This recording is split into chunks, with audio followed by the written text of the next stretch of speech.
Thank you, everyone. We have a very tight schedule today.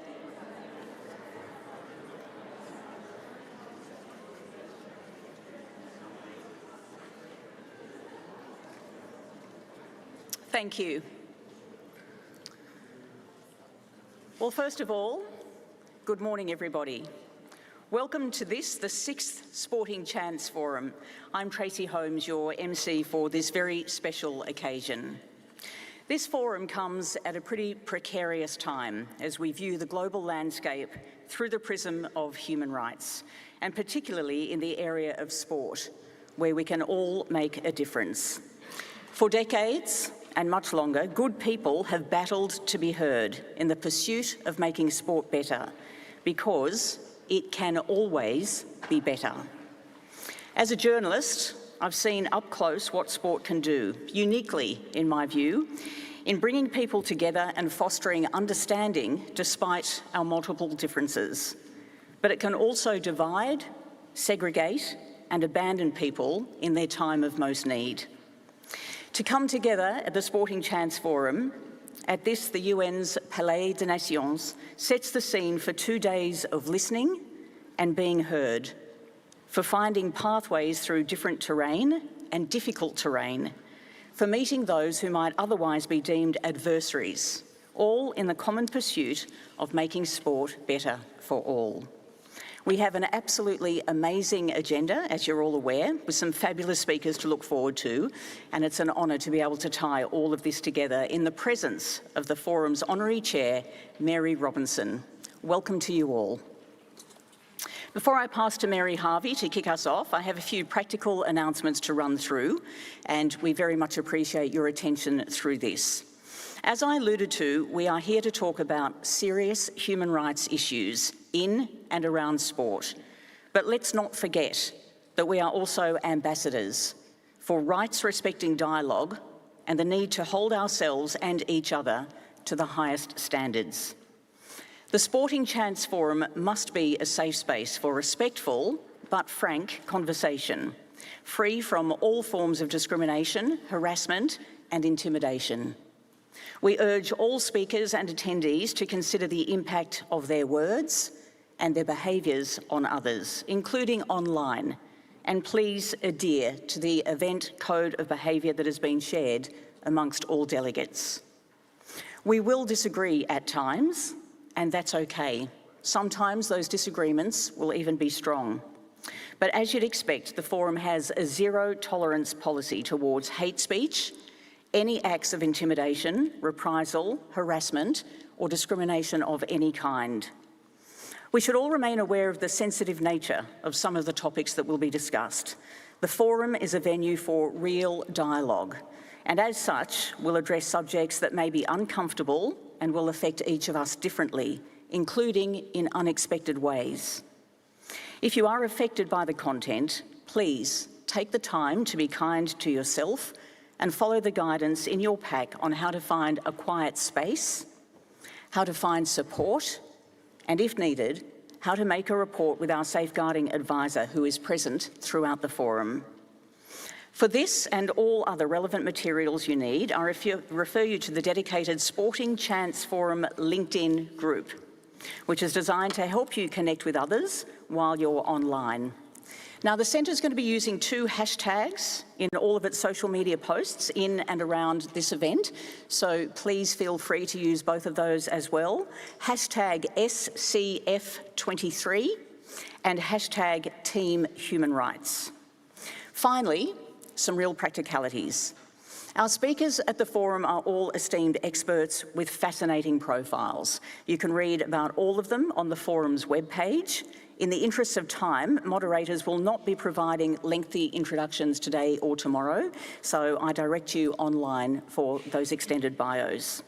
Wi-Fi here is UNOG public Wi-Fi, and no password is needed. There are closed captions on the screens during the sessions, which can also be accessed on the UNTV video feed, and we regret that this option is only currently available in English. For those in the room, interpretation is available in French and Spanish, and I know that you can call that up very easily on the translation mechanisms you have in front of you. With that, it's my great pleasure to hand over to Mary Harvey, Chief Executive of the Centre for Sport and Human Rights, to officially open the forum.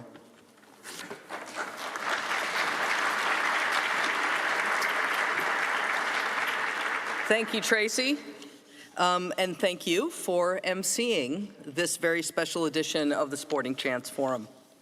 Good morning, everyone. All of us at the Center for Sport and Human Rights are so pleased to welcome you here for this next day and a half of discussion and debate on sport and human rights.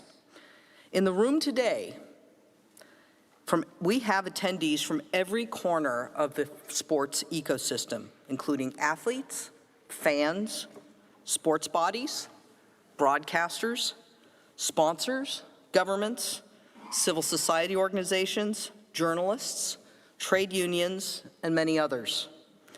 We are honored to partner with the UN Human Rights Office, the International Labour Organization, and the Swiss government, and the UN office in Geneva to host this year's Sporting Chance Forum.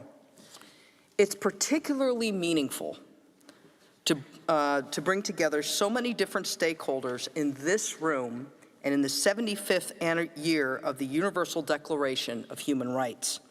And it's appropriate that we're meeting here in room 20, which is incredible. It is also the UN's official UN Human Rights Council chamber, an important gathering place for human rights dialogue and decision-making in the world. And in these times when the world faces so many difficult challenges, marking the UDHR, Universal Declaration of Human Rights, anniversary should remind us of our ongoing responsibilities that we all have to make human rights a reality for all people. We've put together an agenda that we hope will inform and engage all of you. We're honored to be joined by many great minds and human rights activists from across our movement who will share their experiences and insights. The program itself is designed to reflect the path set out in the UN Guiding Principles on Business and Human Rights, which underpins, of course, our work.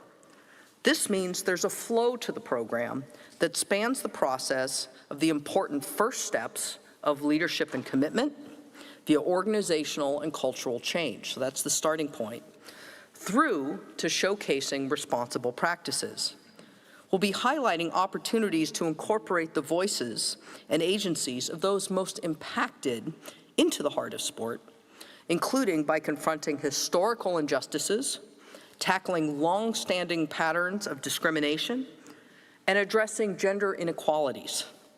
Tomorrow, we'll explore opportunities to bring young journalists into investigating and reporting on the context of sport and confront one of the biggest and most intractable issues for human rights work, access to remedy, by considering trauma-informed and reparative processes that put people first. I hope you get a sense of momentum and structure as we move through the agenda over the next day and a half. We'll conclude at midday tomorrow by rooting these broader agendas into the contexts of host cities of major sporting events, which is where the work started many years ago for this entire sport and human rights movement. Here today, we have nearly 30 representatives from host cities who will be hosting mega sporting events over the next 5 years, all of which now have human rights responsibilities. Okay, I'm just going to pause there and let that sink in. This is a new world. This is now the case, is that the Olympic Games, the European Championships, and the FIFA World Cup and FIFA events now all have human rights responsibilities, due in large part to much of the work that all of you have undertaken. We want them to know, these representatives from host cities, that the ecosystem here in this room, we are your people. We are your tribe. We're very invested in making your work successful, and we hope that you will have an opportunity to get to know many of us. As we follow the program for the forum, please keep in mind our three-part theme for the Sporting Chance Forum, and that we're here to prepare, engage, and pledge. Well, what do we mean by that? To help you prepare, We'll dive into urgent and emergent issues, explore breakthrough opportunities and drivers of change, and discuss how to make responsible sport a reality. We'll help you meaningfully engage by highlighting effective forms of cooperation and engagement. And to help pledge, we'll be articulating concrete commitments to advance human rights throughout the world of sport. Throughout the forum, we encourage each panel to provide practical and implementable recommendations and help us with clear takeaways that we can use to incorporate into our own work. With that, I'll hand back to you, Tracy, and look forward to hearing from all of you over the course of the discussions over the next day and a half. And thank you once again to all of you for traveling far and wide from all over the world to join this very special edition of the Sporting Chance Forum.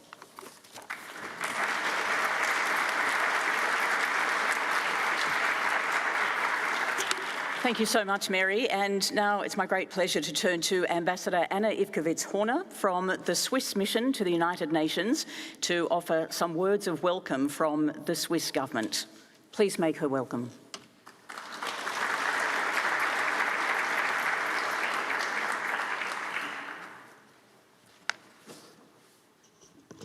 Excellencies, ladies and gentlemen, dear guests, on behalf of the Swiss government, it's a real pleasure for me to warmly welcome each and every one of you here to this Sporting Chance Forum. We are extremely happy that this event, which highlights the importance of responsible sport, is back here in Switzerland as we mark the 75th anniversary of the Universal Declaration of Human Rights. Sport has the remarkable ability to bring people together, fostering friendships and understanding between individuals from all walks of life. When coupled with human rights, sport becomes a powerful avenue for promoting equality, inclusivity, and social transformation. The Swiss government is deeply committed as the host of dozens of important international sport federations to upholding human rights in, around, and through sport. We have done so by contributing to the multi-stakeholder dialogue process that started back in 2015 under the leadership of Mary Robinson. This process led eventually to the creation of the Center for Sport and Human Rights here in Geneva in 2018. Excellencies, ladies and gentlemen, 5 years on, by reiterating our commitment to the Sporting Chance principle, we are here to promote and foster change, tackle systemic issues, and shape the future of responsible sport. We pledge to work tirelessly to eliminate all forms of discrimination and inequality that may hinder the full enjoyment of sports for each and every individual.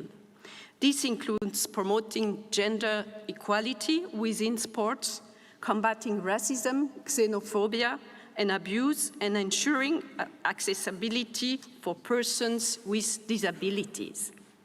In the name of Switzerland, I wish to bring a message of hope and positivity.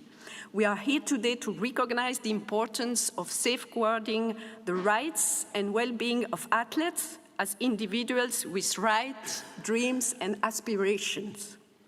We will continue our efforts, though that upcoming sporting events will deliver on the promise of a lasting and sustainable legacy. And I'd like to mention here that many of those upcoming sporting events have for the first time integrated respect for human rights and international labor standards in the bidding and planning. That's an achievement. We will follow through on our pledge in close collaboration with the Center for Sport and Human Rights and through continuous dialogue with all actors of the ecosystem of sports in Switzerland and elsewhere. Dear participants, cooperation, dialogue, and collective action between government, sports organizations, civil society, and other stakeholders is crucial to implement innovative strategies, to address urgent and emergent issues in the world of sports and human rights. As Muhammad Ali said, it isn't the mountains ahead to climb that wear you out. It's the pebble in your shoe. Let us harness the power of sport with courage, and there will be no way too long and no road too rough to climb these mountains together. I wish you a fruitful and enriching experience during the forum's discussion. Thank you.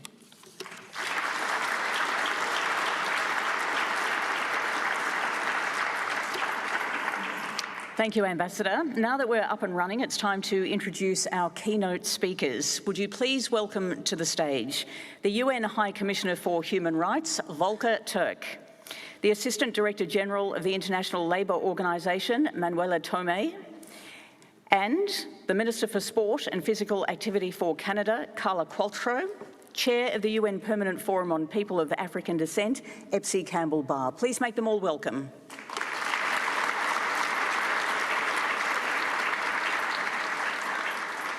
And dear speakers, I want to just point this out, if I may. We're on a bit of a relay session today, so I'll hand to one, and if you can just pass the baton on to the other as we go, that would be much appreciated. Okay, Mr. Turk, are you up first? Thank you.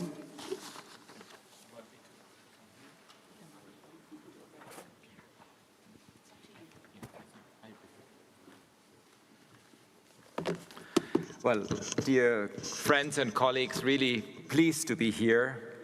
And it's great that we focus on sport, which is a celebration of the human being.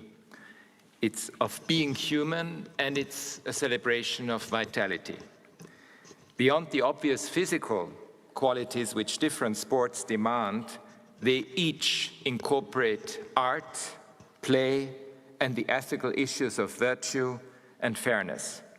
And even where an athlete performs alone, sport and sporting events depend on skills that human beings are uniquely adept at: collaboration, cooperation, and coordination. Mega sports events such as the Olympic and Paralympic Games, the FIFA Men and Women's World Cups, and the UEFA Champions League are extraordinary moments. Athletes and supporters of all cultures travel the world to be together, while spectators in their millions on every continent, in all our diversity, are momentarily connected. Even outside of global events, sport connects friends and strangers alike. And because of this, sport has a unique potential to bring about positive transformation in the world. From fighting racism, sexism, xenophobia, and homophobia, to standing up for the rights of the people who build stadiums. Sport and human rights are intrinsically interlinked. The Center for Sports and Human Rights, under the distinguished leadership of Mary Robinson, my predecessor, has been a distinct institutional home for international efforts to bring awareness and action to the intersection between sport and rights. To commemorate the 75th anniversary of the Universal Declaration of Human Rights, the Center has brought together 75 athletes from all regions, and each of whom has made a short video about how human rights connects to their lives and work. I'd like to thank those athletes for using their platforms and their voices for this cause. When athletes speak out, they are human rights defenders, and they require our support and our solidarity. And as you know well, there is a lot to speak about. We are all painfully aware of the racism, of racial discrimination, and xenophobia in sports. Athletes, their family members, and fans face frequent abuse, which is able to thrive in a culture of near impunity. Racism in football in particular is so common that some in the business seem to believe it is par for the course.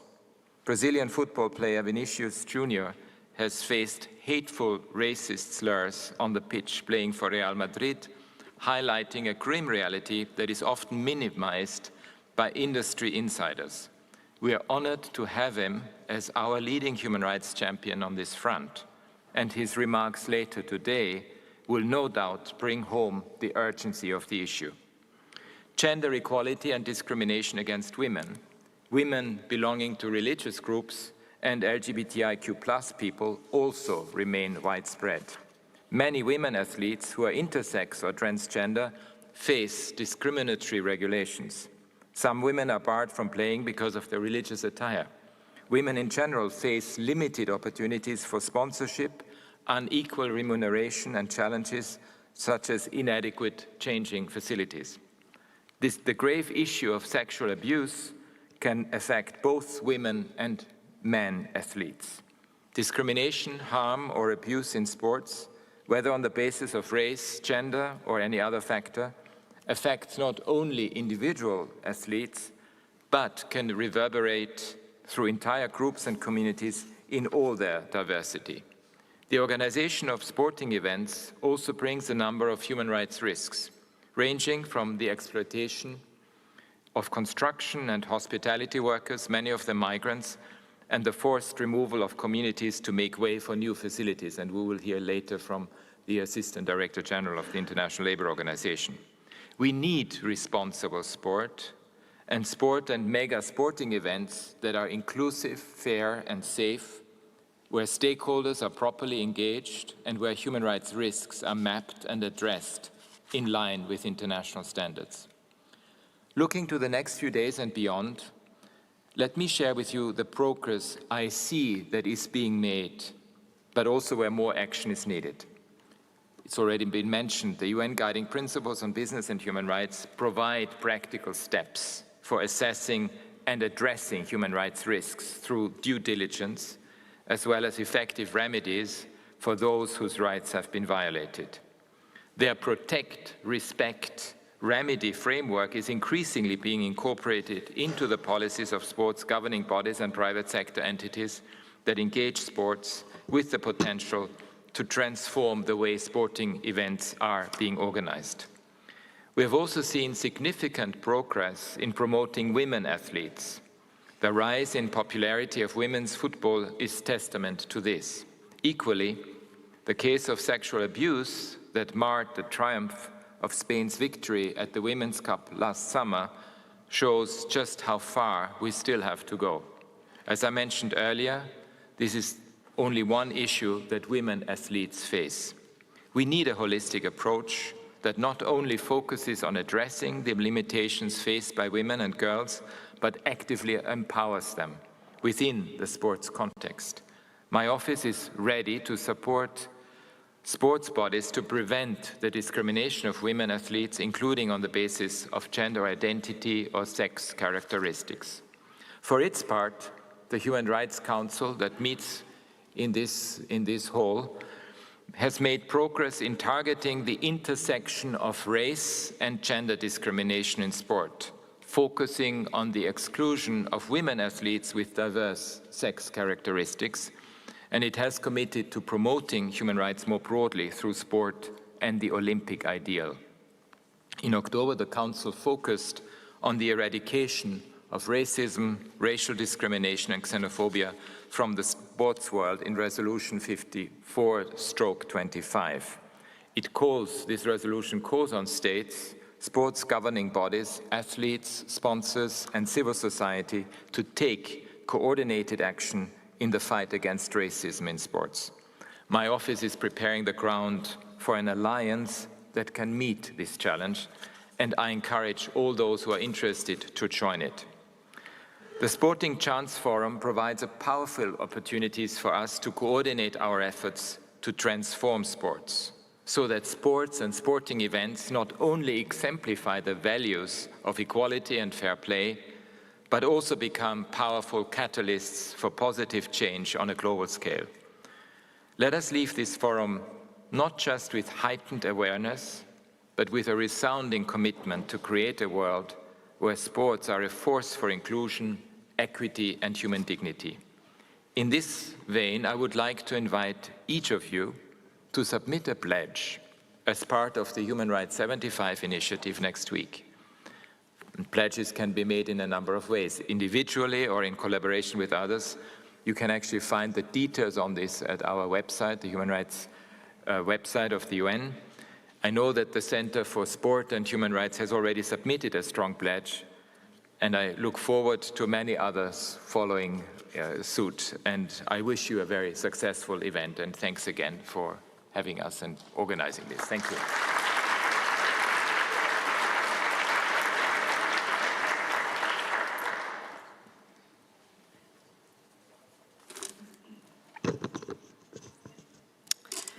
Good morning, everyone, distinguished panelists, excellencies, colleagues and friends. I'm delighted to join you today in this 6th Sporting Chance Forum. This is indeed a very auspicious moment as we are about to celebrate the 75th anniversary of both the Universal Declaration of Human Rights and the ILO Convention 87 on freedom of association and the protection of the right to organize. Since 2016, we have made significant strides together, and I would like to underline the word together. Today, there is increasing recognition that the sport has the power to unite, to break down barriers, to serve as the voice of youth, and to promote peace in an increasingly polarized world. Let me recognize the leadership of Mary Robinson, founding chair and first patron, in shaping the Center's mandate and governance. The ILO is proud to contribute to the Center and to be alongside the International Organization of Employers and the International Confederation of Trade Unions, one of its founding members. Sport is an important means to promote and strengthen universal respect for human rights and the realization of the fundamental principles and rights at work.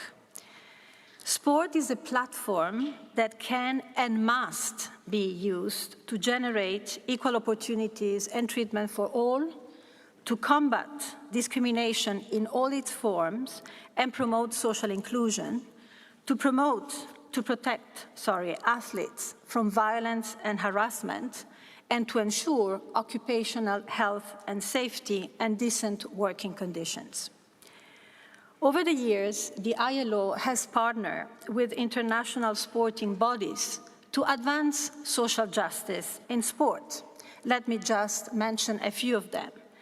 The Red Card for Child Labor campaign since 2002, the incorporation of decent work in the International Olympic Committee Sustainability Strategy in 2017, the ILO campaign with the Federation of Professional Footballers Associations, FIFPro, and the Didier Drogba Foundation on protecting footballers from trafficking in Côte d'Ivoire in 2022. In 2020, the ILO adopted points for consensus of decent work in sport that recognize that athletes are workers too, and as such should be afforded the fundamental principles and rights at work.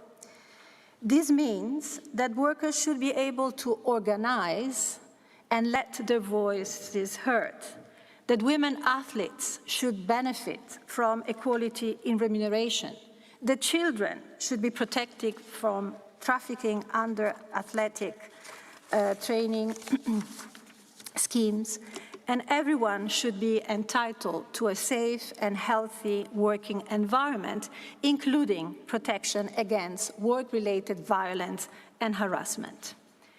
Rights are not only safeguards for the workers themselves, but also means to strengthen and develop sports. The Global Labour Agreement signed between FIFPro and the World Leagues Forum in 2022 is a case in point. The signatory parties committed to promote and protect the principles of collective industrial relations between representatives of workers and employers in sport. Through dialogue and collective bargaining, they have increased income for female cricketers in Australia and provided for essential protection protocols for concussion management and COVID-19 prevention in American football. Let me now turn to Qatar. A year ago, the eyes of the world were on Qatar, where the ILO continues to work with the government and partners on advancing labor reforms. There is no doubt that the spotlight accompanying mega sports events accelerated labor reforms in Qatar. However, these reforms were not only about the World Cup, nor should they be. For far-reaching legislative, policy, and institutional changes to be sustainable, they need to be embedded in national strategies and priorities. Last month, the ILO published a report that provides a comprehensive update on the status of the labor reforms 1 year on from the World Cup. Efforts to strengthen the implementation and enforcement of the reforms have continued, including measures to improve labor mobility, access to justice, and labor inspection. The report also draws attention to labor rights violations that some migrant workers continue to face in Qatar. So it's unfinished business yet. The World Cup was never the finishing line, and we have seen continued commitment by the government of Qatar to cooperate with the ILO and advance the labor reform agenda. We hope to soon conclude a new 4-year agreement with the government to build and deepen on the reforms to date and to expand into new areas of cooperation. We appreciate very much and value the platform that the Center of Sport and Human Rights has created for the reforms in Qatar, opening doors for discussion with a wide range of partners. The Doha Dialogue on Sport, Human Rights and Legacy, organized in October 2022, will reconvene in February 2024 and will be an important platform for sharing the lessons learned from Qatar with future hosts of mega events sports. I wish you fruitful discussions and look forward to continue engagement with the Center for Sports and Human Rights and with all the other stakeholders in the world of sport. Thank you very much.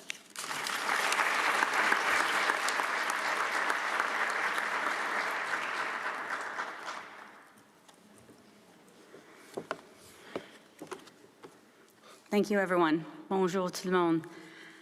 It's really a pleasure to be with you all here today. A special thank you to the Center for Sport and Human Rights for hosting this conference. Forums like this provide such an important opportunity to discuss issues facing sport around the world. I look forward to the conversations which will happen over the next couple of days. I'd like to begin by acknowledging and paying my respect to athlete survivors, specifically to those who have come forward in Canada and around the world so that we can learn, better protect our children, and improve our systems and processes. I admire your courage. What you experienced shouldn't have happened to you, and I'm committed to ensuring that you are supported. I'll use my time with you this morning to provide an overview of the work that is happening in Canada in the area of safe sport, and I'll also share a bit of my own personal journey. So let's start there. How I went from being involved in sport and the Paralympic movement to being a human rights lawyer and now a federal cabinet minister. I was born legally blind. I have about 10% corrected vision with my glasses on, and without my glasses, I have about 5% vision. I was fortunate as a child to have parents who advocated for my right to participate in public education, in sport, in community. They spent my childhood challenging the systems that excluded me and addressing the barriers that I faced, and there were many. I understood early on that the world wasn't built for people like me, certainly not with my needs in mind. I would have to insist that my needs be taken into consideration. And I learned that people would always make assumptions about what I could and what I couldn't do based on the fact that I couldn't see very well. I learned to self-advocate. I learned that I had a right to be accommodated. As I got older, accommodation proved more difficult, especially in sport. I felt more and more excluded. At a very critical time, a time where I was struggling to find my place in the world, what I considered the sighted world, I discovered parasport and the Paralympic movement. My time as a Paralympic athlete and later as a volunteer and leader in the Paralympic movement has had a profound impact on how I see the world and my place in it, and has really influenced my professional, volunteer, and personal choices, in fact, probably for the rest of my life. It taught me that we could design systems that were inclusive from the beginning. If we could design a sport system inclusively, why couldn't we design other systems this way, like transportation or education, healthcare, employment? I became fascinated with this idea. It taught me that the barriers I face were not a result of my disability. They were a result of how our systems were designed. I wasn't broken, our systems were. And it taught me that my voice, the voice of a person, a woman with a disability, mattered and should be at decision-making tables. I traveled the world through sport. I witnessed incredible demonstrations of ability and profound discrimination. Whereas early on through sport, I had learned about the duty to accommodate, the Paralympic movement showed me that I had a right to be included. And my lifelong passion for human rights and disability inclusion was ignited. After I retired from swimming, I became a human rights lawyer, and I volunteered extensively in sport. In 2003, my hometown of Vancouver, Canada, was awarded the 2010 Winter Games. I knew that the magic of the Paralympic Games would transform our city and our country, and that we could use the hosting of the Games to address broader social policy objectives such as disability inclusion and employment. And the Games didn't disappoint. I was the president of the Canadian Paralympic Committee at the time in 2010, and I would say it was a very important moment in the history of the disability rights movement in Canada. A study of the 2010 Paralympic Games showed that about half of the respondents felt that the Games were a driver in creating more inclusive physical spaces in the area. And 1/4 of employers who responded said that their willingness to hire people with disabilities had risen thanks to the game. My response? Of course this happened. This is the power of sport. Sport has the power to create positive change. It strengthens our communities and it unites nations. It brings people together around common values, and it can change attitudes and break down barriers. But with insufficient safeguards and accountability, sport can also do harm. Like elsewhere in the world, sport in Canada has gone through a long overdue reckoning in recent years. The issues of maltreatment and abuse in sport have been brought to the forefront of our national consciousness. Media reports have revealed, and survivors have bravely come forward one after the other to expose a system that has failed to protect our children. Where maltreatment has been normalized, power imbalances have run rampant, and leaders and organizations have not been held to account. Maltreatment and abuse within the Canadian sports system has also been the subject of 2 formal parliamentary committees over the past 18 months. Over 100 witnesses testified, including survivors, national sport organizations, government officials, and subject matter experts. The first parliamentary reports concluded that there had been a long-standing pattern of normalized abuse and maltreatment in the Canadian sports system, and that broad sports system and culture change are required to address these systemic issues. While testimony has concluded in the second committee, its report is not yet public, but my expectation is their inquiry will yield similar findings. In 2022, the Government of Canada established the Abuse-Free Sport Program and the Independent Office of the Sport Integrity Commissioner. We created the Universal Code of Conduct to prevent and address maltreatment in sport, which establishes a complaints, investigation, and sanctioning regime. Organizations that receive funding from the Government of Canada are obligated to be a part of the Abuse-Free Sport Program and to sign on to the code as a condition of their funding. Additionally, funded national sport organizations are required to have safe sport action plans. Sport Canada, the federal government department responsible for sport policy and programming, has established a compliance and accountability unit to monitor more closely organizational behavior and hold organizations to greater account. The Government of Canada has also intervened in the governance and suspended the funding of several national sport organizations. Organizations were required to take a variety of corrective actions before funding was restored. These ranged from external reviews or oversight to leadership and governance changes. We are also in the process of finalizing a new governance code which must be adopted by sport organizations. I would describe these actions as important first steps, but we are in no position to self-congratulate in Canada. There is still too much work to be done. As Minister of Sport and Physical Activity, my priority is broad reform of the Canadian sports system. I firmly believe that our sports system needs to be grounded in human rights, with human rights protection reflected in the governance and operation of sport. We need to embed accountability, integrity, and safe sport into everything we do. Bottom line, culture change is needed. This has been echoed by many of the survivors, athletes, parents, subject matter experts, advocates, and national sport organizations that I've met with since my appointment. So how do we do this? How do we move to a system grounded in human rights, and how do we change the culture? Well, we need to listen and learn from advocates and athletes, especially survivors. We need to welcome perspectives from outside of sport, such as experts in child protection and community policing. We need to talk about the things that we've really avoided talking about in sport, what's really going on. We need to talk about racism and misogyny and homophobia and transphobia. We need to talk about the negative, inappropriate, and dangerous behavior that has been normalized, the language used, the gesture, the mockery, the intimidation.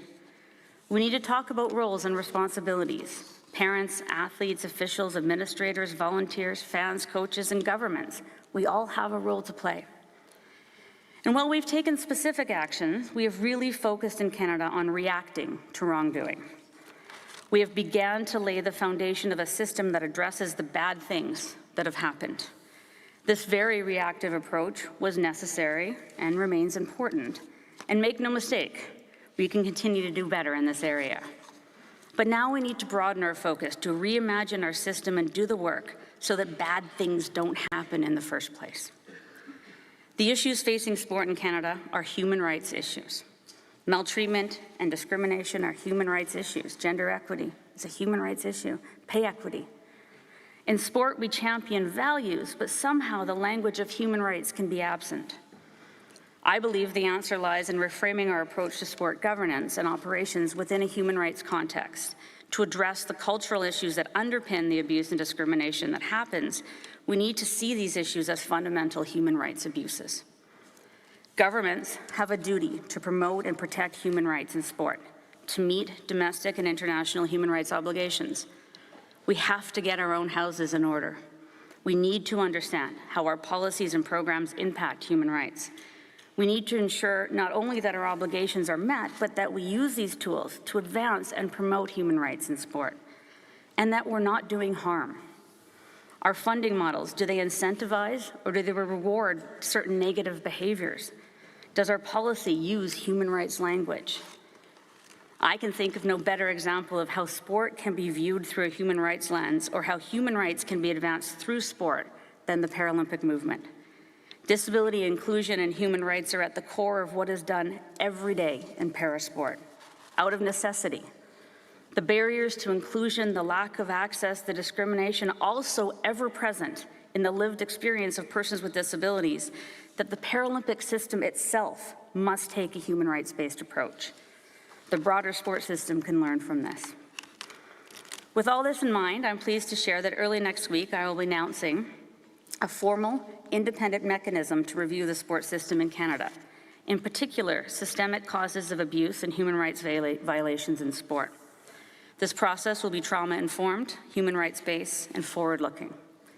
Additionally, I'll be announcing a series of immediate actions to address concerns raised by survivors and highlighted by our parliamentary committees, including next steps for the Abuse-Free Sport Program and the Office of the Sport Integrity Commissioner. I'm also pleased that Switzerland has invited Canada to become a member of the Centre for Sport and Human Rights Advisory Council. And I look forward to possibly welcoming you all to my hometown of Vancouver, Canada, for a future Sporting Chance Forum. I haven't actually told the Prime Minister about that one, so let's just... Surprise!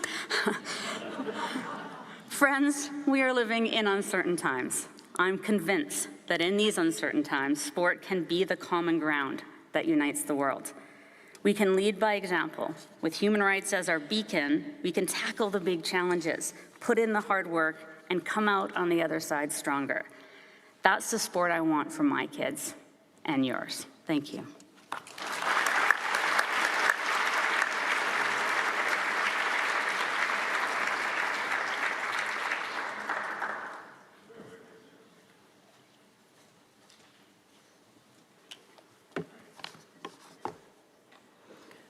Good morning, everyone. I will speak in Spanish.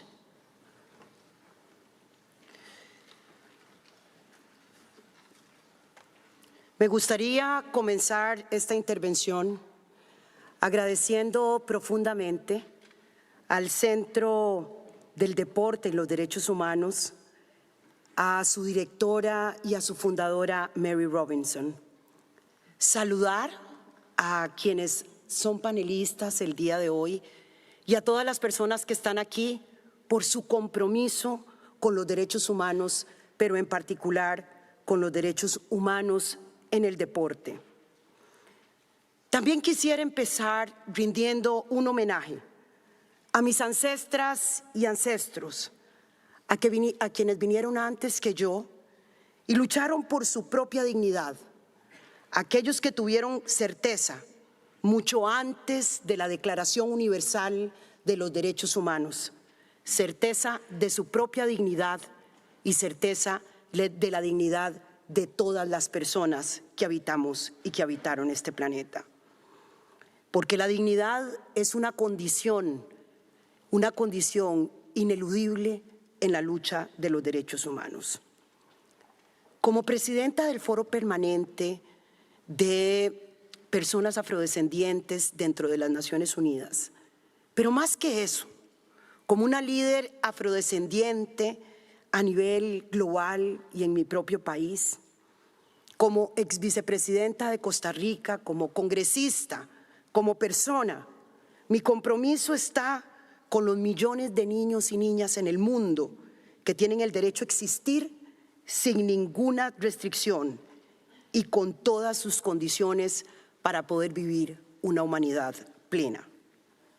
Durante este discurso, este pequeño discurso que he preparado para el día de hoy, quisiera plantear 4 cosas fundamentales. ¿Por qué hacer este debate en el contexto de la conmemoración de los 75 años de la Declaración Universal de Derechos Humanos? Plantearles el tema relacionado con la humanidad negada a millones de africanos y afrodescendientes que se ha manifestado en el deporte. La lucha contra el racismo sistémico, pero principalmente la lucha contra el racismo antinegro en el deporte, contra las personas africanas y sus descendientes. Y finalmente también compartir una campaña que hemos impulsado en Costa Rica durante más de 10 años, la campaña Respeto, no al racismo en el fútbol. Es imperativo cambiar la narrativa. Tenemos que cambiar la narrativa. Estamos en un tiempo donde tenemos la posibilidad de volver a construir una narrativa de derechos para todas las personas. Cualquier justificación, explicación o perspectiva que estratifique a las personas como, comillas, buenas o malas, superiores o inferiores, basadas en el género, en la raza, en la etnia, en el sexo, en la discapacidad, en la nacionalidad, en el color de la piel, en la religión o en cualquier otro factor, no puede ni debe, bajo ninguna circunstancia, ser aceptable. Cada persona, simplemente por existir, tiene el derecho a tener todos los derechos, sin discriminación alguna, como lo promete la Declaración Universal de Derechos Humanos. Pero la Declaración Universal es una realidad para unos y unas y apenas una expectativa para millones de personas que todos los días tienen negados sus derechos, muchos y muchas de las cuales se encuentran en el deporte. Las personas de ascendencia africana eso que hemos llamado la diáspora africana, son el resultado directo del peor crimen que ha vivido la humanidad, que ha experimentado debido a su magnitud, a su atrocidad. El secuestro y tráfico de millones de personas durante más de 4 siglos, el genocidio, la explotación económica desproporcionada, la barbarie indescriptible y la negación de la humanidad y los derechos que persisten hasta el día de hoy, con una exclusión generalizada, la negación de la justicia económica, ambiental, social y política que ha resultado en un trauma intergeneracional. Me gustaría por eso usar esa maravillosa frase de Nelson Mandela: el deporte tiene el poder de cambiar el mundo, tiene el poder de inspirar, tiene el poder de unir a las personas de una manera que cualquier otra cosa lo hace menos. Habla a la juventud en un lenguaje en que ellos y ellas se entienden. El deporte puede crear esperanza donde antes solo había desesperación. Es más poderoso que los gobiernos, que la empresa privada para derribar barreras raciales. Se burla de todo tipo de discriminación. Esta realidad del racismo sistémico se repite constantemente en el deporte.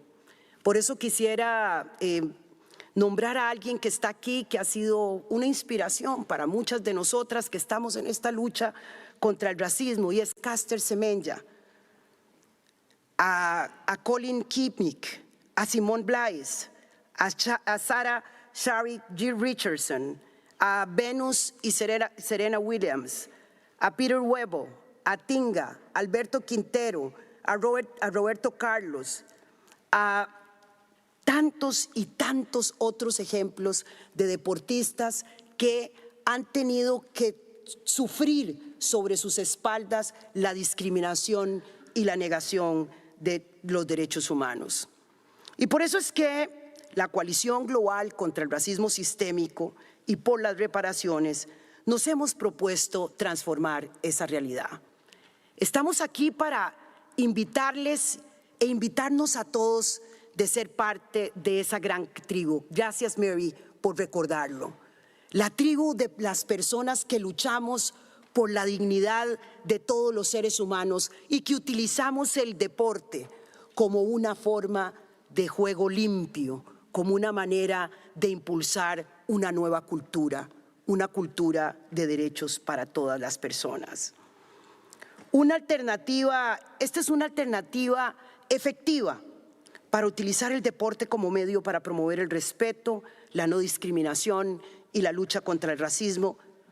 Y por eso quiero presentarles a ustedes esta campaña que hemos impulsado durante 9 años. Este año será el 10º año. La hemos impulsado en el fútbol de Costa Rica con la inspiración de una campaña que nació justamente aquí, en Europa. La campaña Respeto, no a la discriminación, pero que se hizo solamente 1 año. Se tomó aquí y se abandonó. Y estas campañas tienen que ser sistemáticas. Creamos una estrategia con la Liga de Primera División del Fútbol Costarricense, llamada UNAFUT, para contrarrestar los incidentes racistas y de los que son víctimas los jugadores en el campo de juego, y utilizar los estadios de fútbol como una escuela para promover una nueva cultura antirracista. Nuestra campaña, que vuelve a tomar el concepto de respeto, porque el respeto a los derechos humanos tiene que ser nuestra bandera, implicó un esfuerzo para promover mensajes contra el racismo. Y por eso logramos incorporar al sector privado, a organizaciones de la sociedad civil como el Centro de Mujeres Afrocostarricense, el Instituto Afrodescendiente, además al gobierno de Costa Rica a través del Parlamento, del Congreso y posteriormente del Poder Ejecutivo, se unieron diferentes agencias de las Naciones Unidas, entre ellas la Organización Internacional para las Migraciones y el Fondo de Población de las Naciones Unidas. La campaña aseguraba el protagonismo de los propios deportistas, de los futbolistas y de otros atletas, porque logramos en el año 2020 hacer la campaña en diversos sectores del deporte, incluyendo el voleibol, el softball, el básquetbol, el atletismo, y formar una alianza con figuras deportivas para garantizar que ellos mismos solicitaran un juego limpio y un trato justo y equitativo, buscando promoverles ese lugar de protagonistas. Muchos de ellos, en la jornada de fútbol dedicada a la campaña Respeto y No al Racismo, leyeron mensajes antirracistas, se pusieron camisetas que decían respeto, no al racismo, hablaron de acciones inclusivas, hablaron los dirigentes deportivos de la necesidad de impulsar el respeto en las canchas de fútbol. Y esta campaña, quiero decir que además logró ir reduciendo la tolerancia social a los actos racistas. Y quiero contar una prueba de esto para terminar. Hace apenas unos meses, un entrenador de fútbol de primera división de mi país fue acusado por uno de los jugadores de su propio equipo de haber sido víctima de insultos racistas. Cuando este incidente se hizo público a nivel nacional, los aficionados del propio equipo empezaron a llamar a las autoridades del equipo para que rescindiera el contrato con este entrenador. Hicieron referencia a esa campaña que venía todo el tiempo, la campaña No al Racismo, la campaña Respeto. Fue tal el ruido en redes sociales que se dio a propósito de este incidente que durante menos de 5 o 6 horas el equipo decidió rescindir del contrato con el entrenador que más premios, más campeonatos en la historia del fútbol costarricense había ganado. Y esto se convirtió en un hito en la historia costarricense, porque fue la misma afición la que tomó partido a favor de este jugador que había sido víctima de un acto racista. Esto no quiere decir que no se siguen presentando incidentes racistas en el campo de juego, pero quiere decir que cada vez más hay una conciencia de la opinión general, de esa escuela que es el deporte, para ir generando una nueva sensibilización. Hace 2 semanas, la Federación de Fútbol de Costa Rica sancionó al entrenador con una suspensión de 6 meses y una multa económica. 6 meses no puede volver a entrenar ningún equipo producto de acciones racistas. Podemos hacerlo. Podemos, y esto no se trata de mirarlo como un tema personal, se trata de verlo como una oportunidad extraordinaria de utilizar el deporte como una escuela para promover los derechos humanos. Cuando la sociedad, cuando las organizaciones se juntan para promover una nueva visión, una nueva narrativa, para construir una nueva tribu, entonces podemos hacerlo.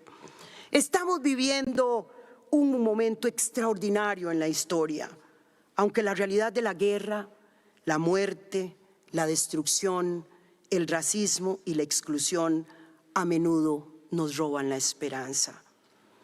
Una generación de personas cada vez más amplia en todo el mundo, liderada por jóvenes de identidades diversas, a quienes me gusta llamar la generación de la luz, se levanta, marcha y exige derechos y la dignidad que es robada a otros y otras.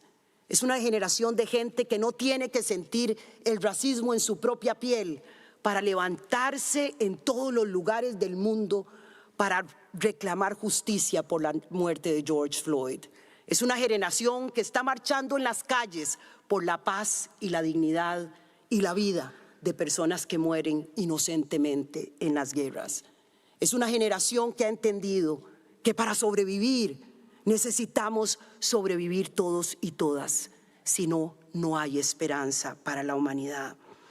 Usemos el deporte como una energía, como parte de esta energía del cambio, como una parte de una energía extraordinaria para los derechos. Y recordemos de nuevo lo que dijo Nelson Mandela: el deporte tiene el poder de cambiar el mundo, tiene el poder de inspirar, tiene el poder de unir a las personas. Muchísimas gracias.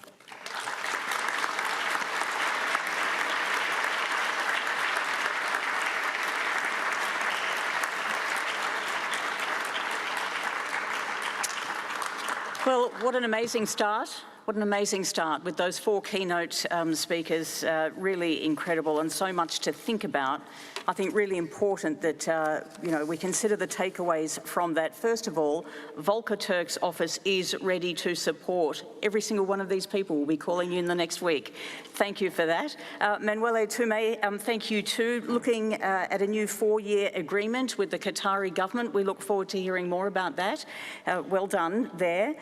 Carla, nice to hear from you too, and that you've got some announcements that are imminent, and there is no time like the future. We know that that is most important in sport.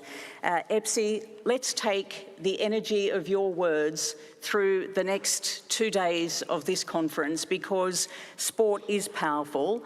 It is more powerful, as Nelson Mandela pointed out, than just about anything else on the planet. But that power is only as good as the people who wield it. And it's important for every single one of those people who wield some kind of power in sport to be able to do it for the benefit of those who are probably not as privileged as many of us in this room today. Thank you all for setting us off on a wonderful tone. Thank you.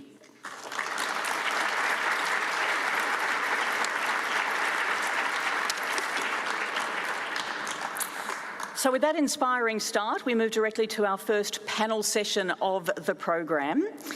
Please note that for questions and answers, we'll be using slido.com during each session. Instructions for submitting questions will appear on the screen. Please also refer to your program for details, but it's pretty easy and pretty self-explanatory. I now turn to our first moderator, David Roden, founder of Principia and Senior Fellow at the University of Oxford, for our panel on looking beyond commitments towards transformational leadership and cultural change in sport. David, thank you.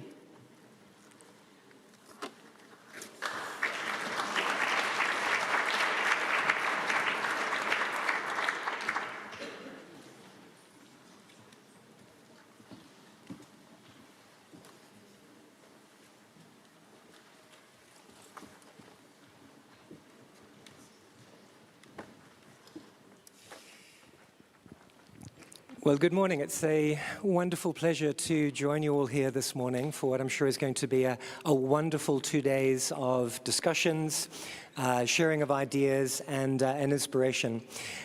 So my name is David Roden. I'm a moral philosopher. I spent 20 years or so at the University of Oxford working on issues around ethics and human rights before founding Principia, which is an organization that really works on building ethical cultures within large private and public sector organizations. And we have an incredible panel here today to address these questions of leadership and culture and their role in driving a human rights transformation within sports.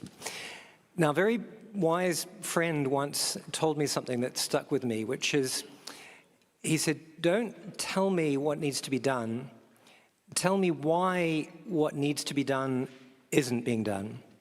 And I think that's very much the spirit of what we're trying to do in this panel discussion this morning, is really to understand what is the current state of leadership and culture within the sporting ecosystem, what are those gaps and why do they exist, and what have we learned through our practice about how those impediments and gaps can be resolved in an effective way as we move forward. And from the work that I've done and seen over many decades around culture, there are really three elements that we know are critical to building that capacity for leaders, individuals, and organizations to really work with and effectively implement human rights. And I think of those as really being responsibility, capability, and motivation. So do leaders and organizations, do they understand commitments and expectations around human rights? Are they capable of making the hard decisions required to really implement them? And do they have the right incentives and motivations, both the implicit but also the explicit motivations? And I always think that's quite a helpful framework to think about as we really try and interrogate those questions around what's required for leadership and culture.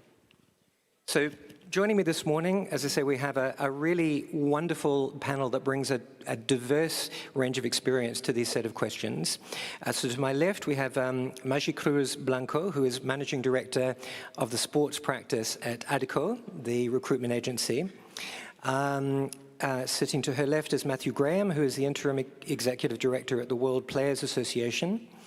We then have Michelle Moore, an author and also coach of leaders, particularly young and upcoming leaders. And finally, Ruben Escalante from Global Citizen. And Magi, I wonder if I could start with you. So as you look at leadership within the sports ecosystem today, do you feel that we have the leadership that we need? Thank you, David. This is a very icebreaker question. Well, if we're going to start with the truth, and we are here to talk about transformational leadership, culture change related to human rights in sports, my answer would be no. I think not to generalize, but I think leadership in sports today needs to prioritize human rights, needs to prioritize becoming ethical and inclusive leadership, till we have a balance of different ethnics, different genders, do we have a balance in representation when it comes to senior leadership in sports? The answer is no. Do we have a leadership, especially at senior level, presidential level, CEO level, a leadership that think about succession planning, about developing talent, about looking at the generation that is coming up? I think those priorities are not there. Do we have 100% of leadership that think about the balance between people, planet, and profit? I would challenge that current leadership is thinking about that. I think pay equity, gender equality, freedom of expression, athlete health is taking too long, these issues to be solved. We saw it during the FIFA Women's World Cup, what happened. Instead of celebrating the Spanish national team winning the World Cup, we had to go into an issue of harassment, abuse. So these are the kind of things that are still happening, and therefore I think leadership in sports needs to be challenged and needs to evolve and needs to think about embracing human rights, that transformation, that culture. Leadership is as much about making things happen as it is about our humanity. Thank you. And Matthew, you come from a labor and labor rights perspective. What is it that players really need to see from leadership within the sporting ecosystem?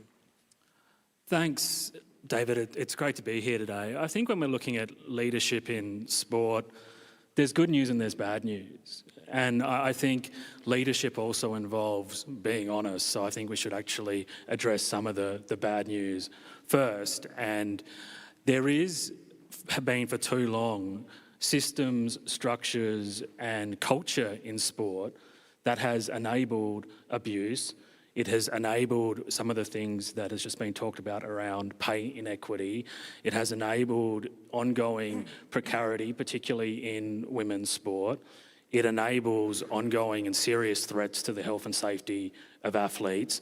And I kind of think if we're having a look at this from a systems and cultural point of view, what lies underneath all of that is the very real suppression of athlete voice. And what we mean by that when we talk about athlete voice is in particular the right to organise and collectively bargain. And we did a report this year at World Players on that particular topic, which kind of found widespread anti-union conduct in sport. And it's not an academic study because the consequence of that is very real harm that is resulting from these sort of power imbalances. And that's a product of all of these kind of issues that I've just talked about. So I think leadership has to begin with having honest discussions about these sort of matters. On the other hand, I think let's sort of also point to the good news. We have a moment for change now. We have a movement for change here in this room. And I think what we need to do, looking inwardly here, is how can we go beyond listening at this forum and move towards action? But I think that action has to be starting with listening to the athletes and actually empowering them to drive some of the change. And Michelle, you do a lot of work with the next generation of sports leaders, empowering them, developing them. Tell me what you see from that generation in terms of their aspirations and their ability to really play this transformational role that we feel we need. Thank you, David, and good morning. It's wonderful to be here. It's a real honour. I think just to the point that was being made, that athletes are at the heart of this and they often lead the conversation, but it's absolutely up to the leaders of our organisations, and the cultural element of organisations make it very hard. So when I'm working and coaching and supporting those next generation of leaders, what the big frustrations that they have is the way in which they get into leadership. So we have a lack of opportunity and a lack of access for those that are from any kind of marginalised identity accessing the opportunities to make decisions. And so when we're thinking about culture, culture is individuals making individuals' decisions every single day, and usually for their own self-interest in sport, because that's why we're having the conversation today, because this is about power.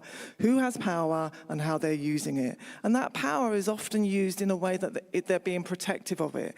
So those leaders don't want to give up their powerful positions. They're not interested in sharing that power, because otherwise there'll be more collaboration, there would be a more transparent and authentic way of leadership that really touched the way in which we touches into what we need to see from leaders.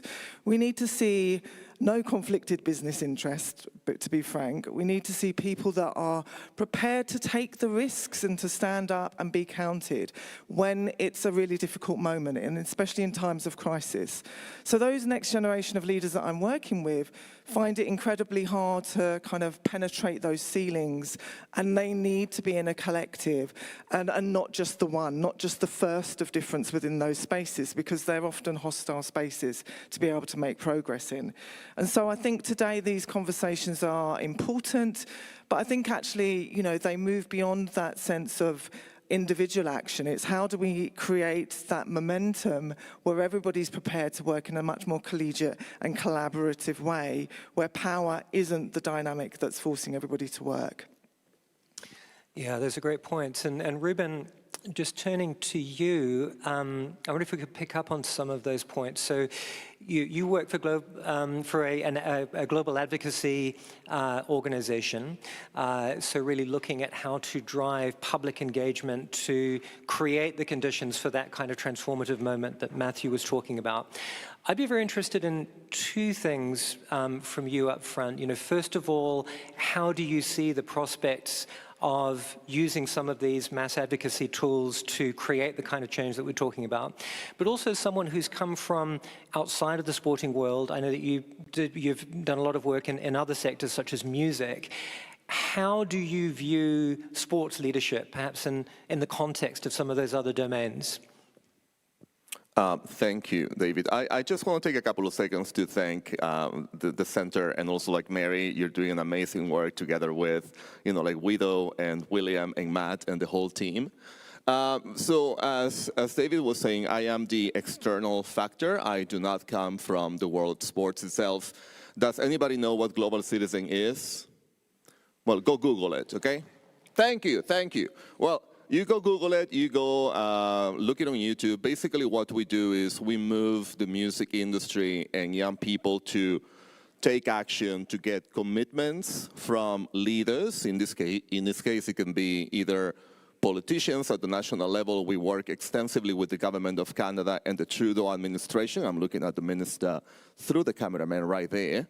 And at the same time, how to get accountability for those commitments. And we do believe there's absolutely huge potential in trying to galvanize not only the work that everybody here is doing from internally the sports world, but also externally with organizations that do this advocacy, to make sure that there's a trickle effect, not only to improve the life of the athletes and also to improve how the organizations within the sporting world does or do human rights, but also to make sure that the population of the cities, of the countries where the mega sporting events happen are more aware of the connections between playing sports and how that can affect and improve human rights.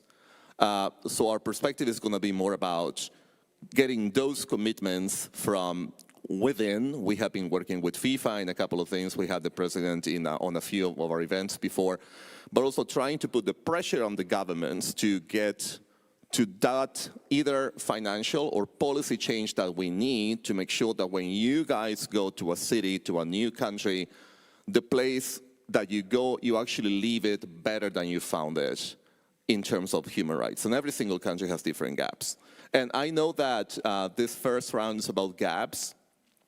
So the two gaps that I would love to bring to your attention would be, number one, we need to burst out of our own bubbles. And this is a call for you to actually look beyond and look into what would be like non-obvious partners and also like non-obvious people. I am one of those persons who were totally uninterested in sports when I was growing up. I was very overweight, which I'm not anymore. I was totally gay, which I promise I continue to be very, very gay. And I was asthmatic, and I was the nerd of the school, so I had what the UN calls intersecting forms of discrimination. And for me personally, sports has always been the place for pain, the place for shame, the place for rejection, and the place for discrimination. And it's been thanks to the work of the center that I personally have been able to come around and see the huge, huge potential that the work that you do has to improve the lives of chubby kids like I was before, and to expand the protection of human rights if we get it right when it comes to the narratives and when it comes to the partners. And we can talk about it later. Thank you, David. Yeah, thank you, Ruben. So the distressing news, if you like, is that there are very, very significant shortcomings and gaps. I think all of the panelists agree on that. And what I'd like to really probe now is, what is driving that? And in our work, we often think about organizations as being a little bit like computational systems, having a hardware and a software, and needing the two of those to really work effectively together. And the hardware, if you're thinking about something like human rights, is, first of all, the human rights commitments and statements and guiding principles. And the software is really everything that happens inside of the organization to give voice to that. So particularly the culture within the organization or within a sport or within a sector, and the leadership. And Maji, I would, again, to start with you, I'd love to get your thoughts on something that falls, I guess, on the hardware side of that, which is governance within the sporting ecosystem. To what extent are the models and frameworks of governance that we have at the moment part of this problem that we're seeing, and what could be a model for finding solutions within the governance space? That's a great question, David. I think governance is at the center of what is happening in sports. I mean, you need to have a certain framework to operate, and starting from how leadership is appointed in sports, how the structures are happening for elections, for access to be part of a Congress. These are perhaps the structures that were formed 30 years ago. And are they fit for purpose today?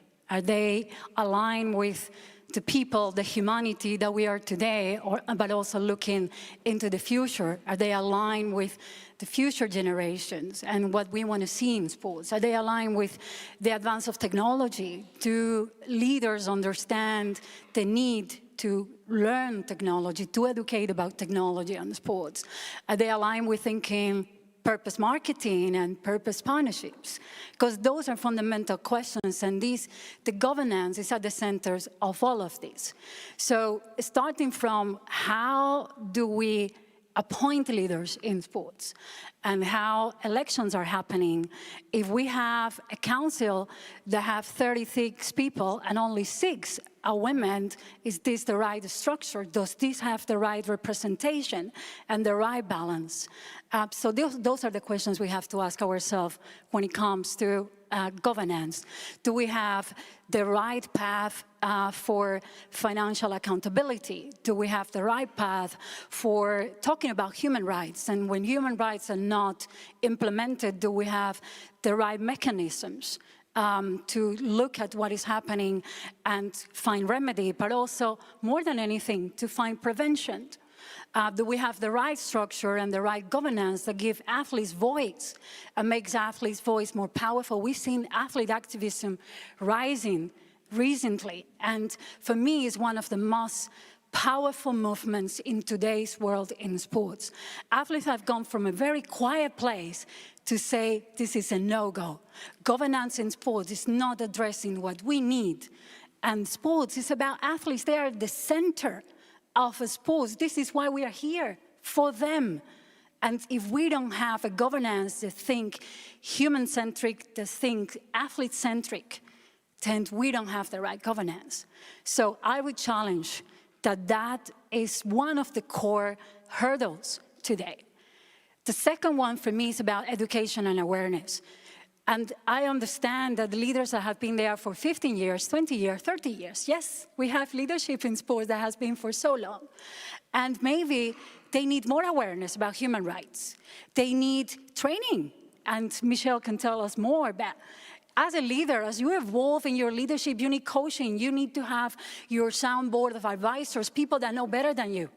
Are we ready to be that kind of leaders? And to have that kind of courage to say, I don't know everything, and now I need to learn to be more inclusive, to manage a diverse team, to manage people from different races, from different genders, from different ways of life, from different thoughts. Am I a leader ready for that?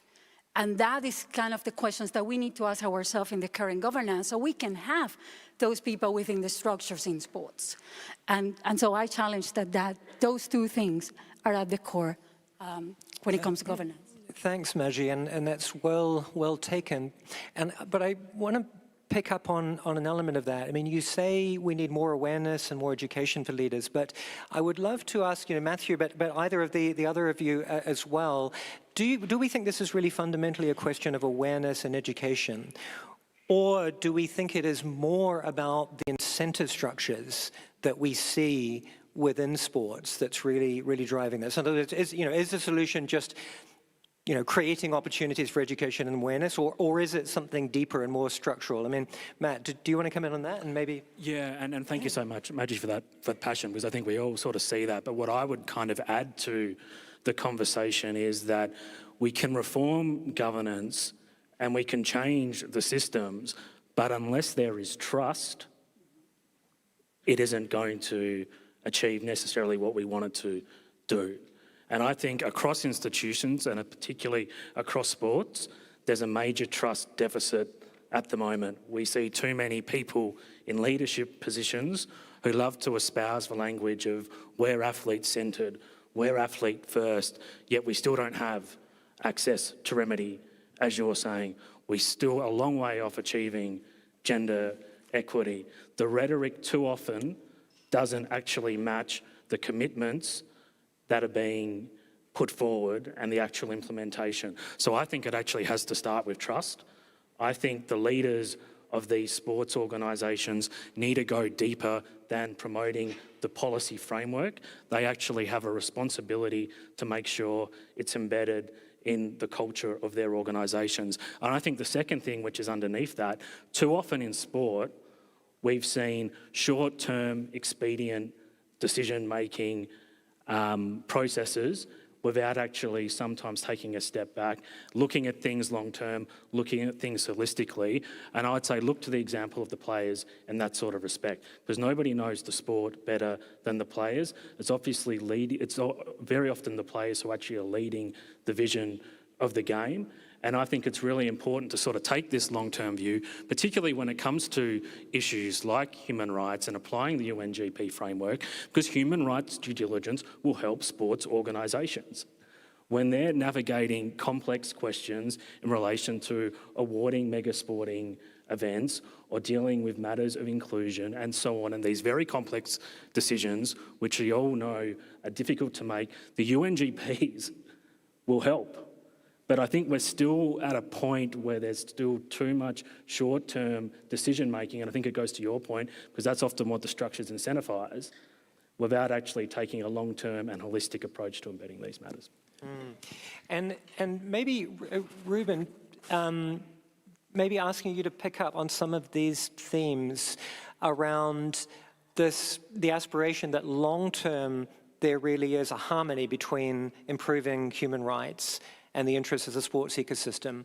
And to what extent do you see the kind of mass advocacy movements that you're involved in as really helping to drive that change? In other words, if you're talking to sports leadership, what is the message that you would want to tell them about what's coming down the road, the opportunities, but also the threats if they don't get this right? You people remember that I said that I'm a geek, right? So it is a beautiful thing. I call on everybody to be a geek. You need to be a UN geek. Basically, when it comes to human rights, most is already written between the Universal Declaration and the 9 treaties and the guiding principles and the UPR, which is something that happens in this very room where every country basically commits to doing things. Everything is already there. So to apply the pressure, I think we as advocates, you need to know what the government has already committed to. And then obviously it's all about implementation. And implementation is not just about finding the money for it or finding the political will for it, but it's about the public awareness and the public opinion. And to make sure that we apply that pressure, you need to make sure that there are 2 things, basically, that you break things that sound difficult in a way that people understand it, and sports can be one of those things. Sports can be perceived sometimes as being something that you watch on TV, as something that you play, or something that has nothing to do on the surface with the political or human rights reality of the fans. And you need to break that misconception. It's very linked. And then number 2 is you need to sell it. And for you to sell it, you need to change the narrative. You need to first think what your subject wants to hear. And then you need to change the narrative. A very heavy human rights narrative is not going to work with every constituency, with every demographic, with every country. And the more public pressure you generate, theoretically, you should be able to get those commitments from within your own organizations and from the countries and the cities that we're trying to affect. Look, I've been working in sport for 20 years, and a couple of years ago, I wrote a book because I was just fed up of not being listened to, right? I was fed up of speaking to the leaders of sports organisations, federations, governing bodies, and saying the same thing. And we know what happens when we say the same thing. We just get the same result. And I hear your point. I hear it so strongly, Ruben. Let's change our narrative. Let's say something different. Well, the business case has been put to leaders, the rationale around the SDGs, human rights, all of that is well rehearsed, it's out there. And I think that actually we need a space where leaders are prepared to listen to the harm that they have caused athletes, to listen to the courageous testimony of our athlete activists like Caster Semenya and Naseem Rafiq, and to do something that takes them forward to truth, reconciliation and social justice. They're not prepared to do that because it's hard and because they have to unlearn their oppression and their prejudices. That's the key. That's what we're talking about here. And if we can't do that, if leaders can't do that, then we can't move on. It doesn't matter how much governance we have in place, how many policies we do, how many 10-point plans that we have to respond to the latest crisis, which is just about reputational management. We go round the cycle of let's put together a plan, let's bring everybody around this, and let's do something for the media, and then we'll hope that it quiets down, and then we'll go back to the status quo. That's what happens. When we cut through it, that's what happens. And so for me in this space, it's about what inspiration do we take from the athletes, and how do we translate that into change? For me, that is always about the individual going on that self-awareness and education journey. It's about them understanding that they have a responsibility, but it's all of our responsibility. We're here today at the United Nations, and some of us might be thinking, right, I need to go back and talk to the leader of the organization. My challenge would be that every single person in this room is a leader. We have made a leadership choice to be here. We have to find it within us, our part that we play. In my book, I'm really clear. I am not promoting my book, I'm talking about my book. In my book, I have devised a framework because I was fed up of having these conversations. How do you find the way in which you create the change? You know, you might be a Caster Semenya positive disruptor. You might be an empathetic storyteller like Simone Biles, be able to really convey story and narrative in a really visionary way. You might be somebody like a Marcus Rashford. During a COVID-19 pandemic, he was able to campaign and do something that no other athlete in the UK has ever done, change social policy so that the most poorest families could eat during a really difficult time. So for me, athletes are always leading the way, but it shouldn't be up to them to create this change. It is up to each and every one of us to find the part that we play and then rinse that part as much as possible, because we get waylaid with all of the other parts that we have to play and we dilute our intensity and our pressures and the work that we can do in the world. So yeah, I do have passion and I do have anger, rightfully so, because we've been having these conversations time and time again. The representation piece in the governance is what is so disappointing, and especially from a UK context. I go to conferences, and I've stopped going to some of them now out of my own individual boycott, because I see the same white older men as the CEOs going from sport to sport to sport. There may be one white woman in there as well, because the gender initiatives actually benefit the white women in the UK. They do not benefit you if you are black, if you are brown, if you have a seen or unseen disability, or if you're from an LGBT background. So let's be very clear. There are intersections upon intersections, and they are marginalized upon the marginalized. So for me, it is all about taking individual responsibility, making sure that's radical because we have to do something different, and making sure that actually we're being, to your point, Matthew, honest about this. Because if we're honest, we have a different starting point. And all of us have a responsibility in this space.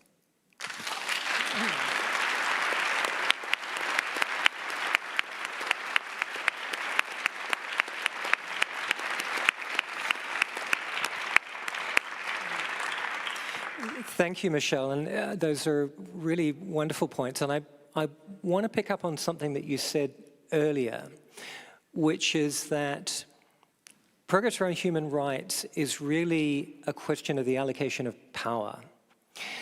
And power comes from different kinds of sources, right? So norms themselves can have a certain kind of power. So human rights norms, they do exert a kind of power on the world, a kind of soft power. Narratives and stories, as you say, can be also very, very powerful. The actions of individuals can be very powerful. But there are also really important structural elements of power. And I want to pick up on a couple of those and get reflections from each of you, and maybe just to throw it open. So one of those is clearly money. So I want to ask you about the influence of owners of sport and the role of money in either impeding or perhaps helping to drive the change around human rights. So we've seen, an avalanche of money flowing into many sports in recent years, much of that driven by private equity that has a very particular set of interests and ways of working. So let me start with money, and who would like to pick up on that? Matthew, is that maybe something for you to start with? Yeah, it's a hard act to follow. I mean, thank you so much, Michelle, for those very powerful words. David, when you're talking about money, what specifically, I mean? So the role of owners within the sports ecosystem and the extent to which they are willing to play a role in creating both leadership and culture for delivering on human rights, or to what extent you really see, I mean, particularly from a labor standpoint, to what extent do you see them as potentially partners and helpful interlocutors, and to what extent do you see them as really blockers and impediments around this? Yeah, I'll answer from a Labor point of view, and I think what I can sort of say is what our affiliates and what our unions have actually done in relation to the economics is bargain a fair share for the athletes. And I think in those sports where the collective bargaining agreement and process has been in place, the athletes are much more empowered. It encourages best practices. It's continuously encouraging accountability at the top as well. There's a bilateral relationship between the athletes and the owners and the organisers, and it can sort of ensure that revenue is allocated fairly to respond to the needs of the sport, but also to actually recognise that the athletes who are at the heart of generating that revenue are getting the fair share that they also deserve. What I would say, if we're actually looking at the wider sporting landscape, the issues of money in sport are actually at their most acutely challenging where there is economic precarity, where we see across the sports governing body landscape where athletes aren't getting paid. It leaves them up to not just economic exploitation, but various other forms of exploitation as well. And there's often a connection between that and reputation and systems and structures that are in place that are actually there to ensure that there is an athlete voice and representation. It's protecting the financial interests of the sport above the athlete welfare and well-being. Do you want to come in on that, Matthew? Yeah, perhaps when it comes to money, it's not only about the owners of big sports properties. I think it's also about the sponsors. And I mean, we've seen it. And again, I like to take what Michelle was saying about athletes leading the way. I think athletes have had a very powerful influence on how sponsors are now influencing the sports ecosystem, and how, because sponsors, the sports ecosystem need the sponsors and they need the owners. But sponsors are now saying there is a purpose agenda, there is a transparency agenda, there is the honesty agenda, there is the leadership change agenda that is important for us too.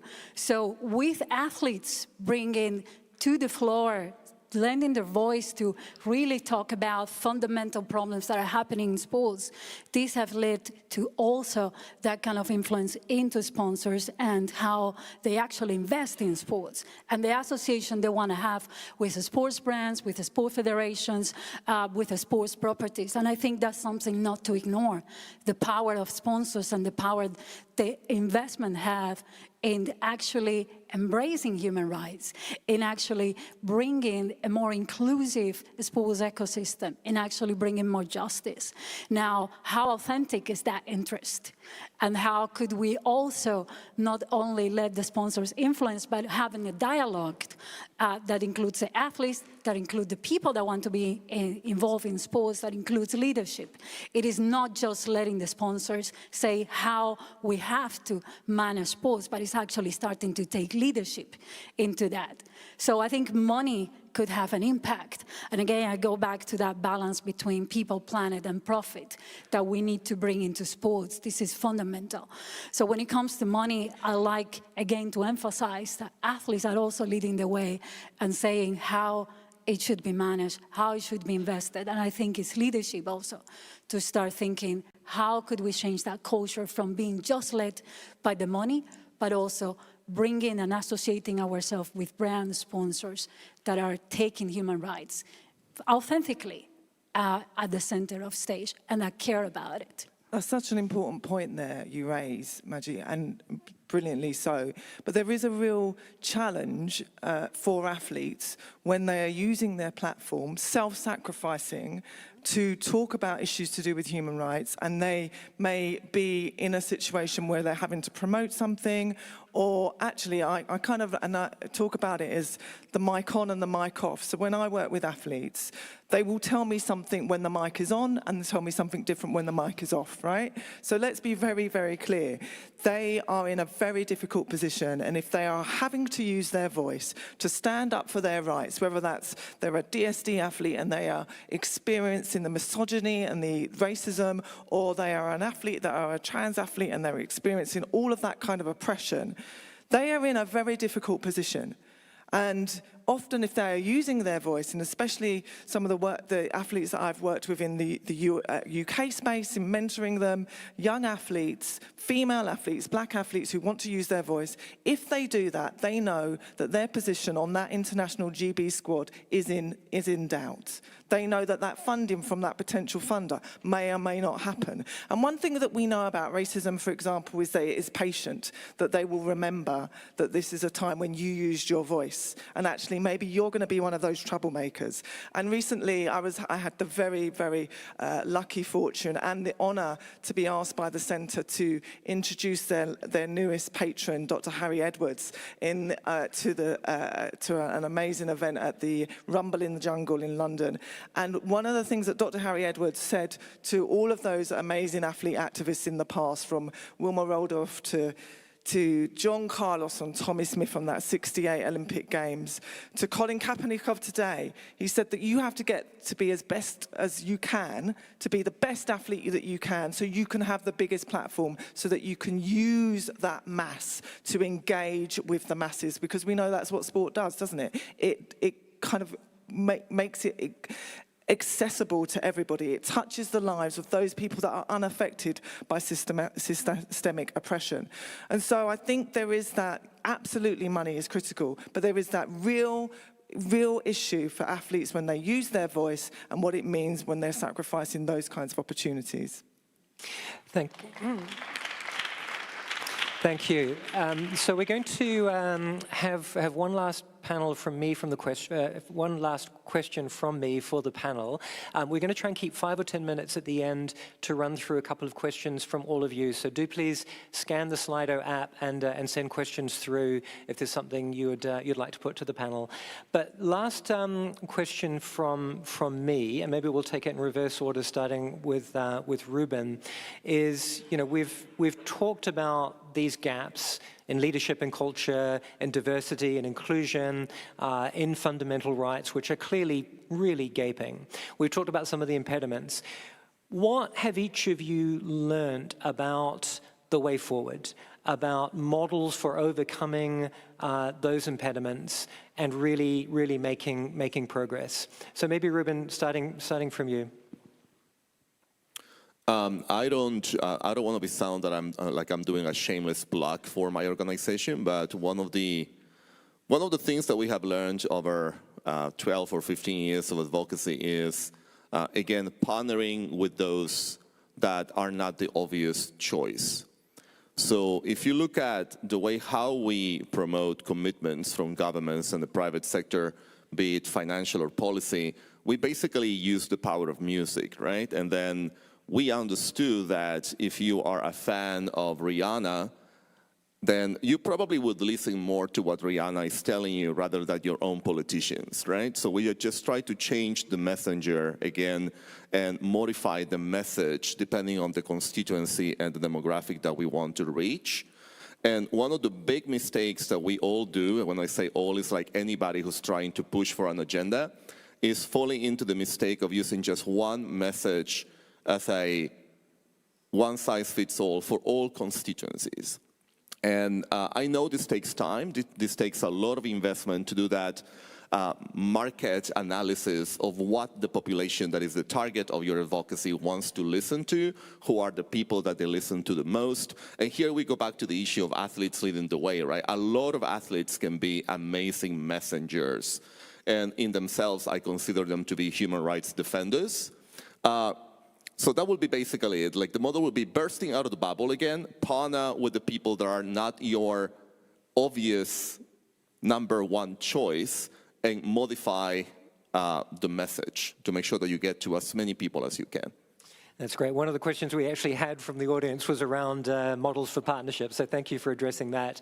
And Michelle, I mean, same question to you. What are the really the effective models we can look to? And again, picking up from something that's coming from the audience, you know, an example. Do we have examples of one? And this, I think, links to the comments you made before. But, you know, one thing that sports leaders or athletes can do tomorrow to start pushing things in the right direction? I never answer those questions. I never answer those questions. I'm being really frank. Because there isn't one thing, right? It's a whole plethora of different things, and that's the point, that we all need and we all have different solutions. I think we need more internal activists inside these organizations, taking the lead from the athletes. We need environments that are psychologically safe. We have so much blame culture in so many of the organizations that we're looking to for these solutions. So we need to create those spaces where actually it's safe for us to make some mistakes and to be able to learn from those mistakes, not just apologize and stay rooted there, but to learn so that they transform the future. And in preparation for today, I was really thinking hard about this audience and what is it that's going to be able to engage and inspire and motivate, and really kind of that mobilization piece that so many people talked about. And I came across the work of John Cotter, and he talks about those 7 mistakes. And I liked it because you can see where I'm coming from. I like to learn from adversity and failure and mistakes as a failed athlete myself. He talked about the 7 mistakes that we make when we're trying to create change. And I would really encourage you to look this up, because what he talked about is that lack of shared values and vision. If you can't communicate your vision within like 5 minutes, and if everybody in the organization doesn't understand it, then it's not a vision. This real lack of coalition that is built through everybody living out the values. And that means that there has to be sanctions. There has to be routine accountability.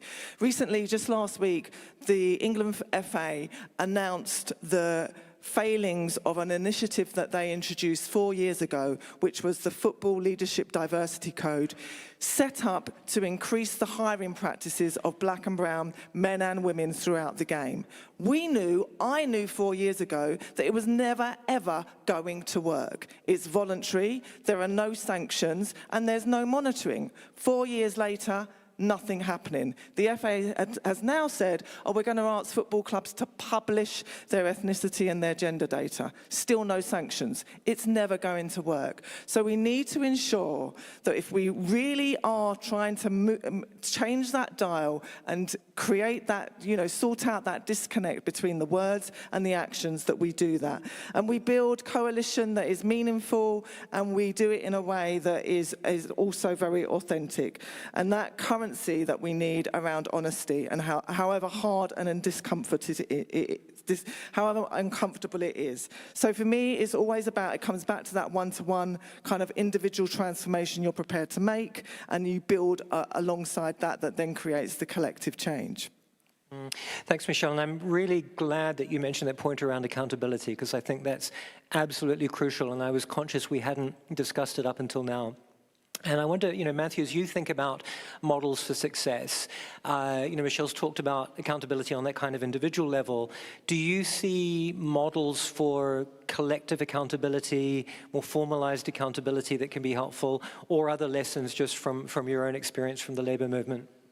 Yeah, thanks, David. And I don't like to remind everybody, but the last time we had the Sporting Chance Forum was about December 2019, and it wasn't too long after that that the world went into lockdowns, and we were all affected by the pandemic in various ways. And I kind of think if we actually have a look and contrast the approach and response of the Player Association movement versus where the sports governing bodies were at the time, it's very illuminating, because the response of our leaders was to say, we don't know.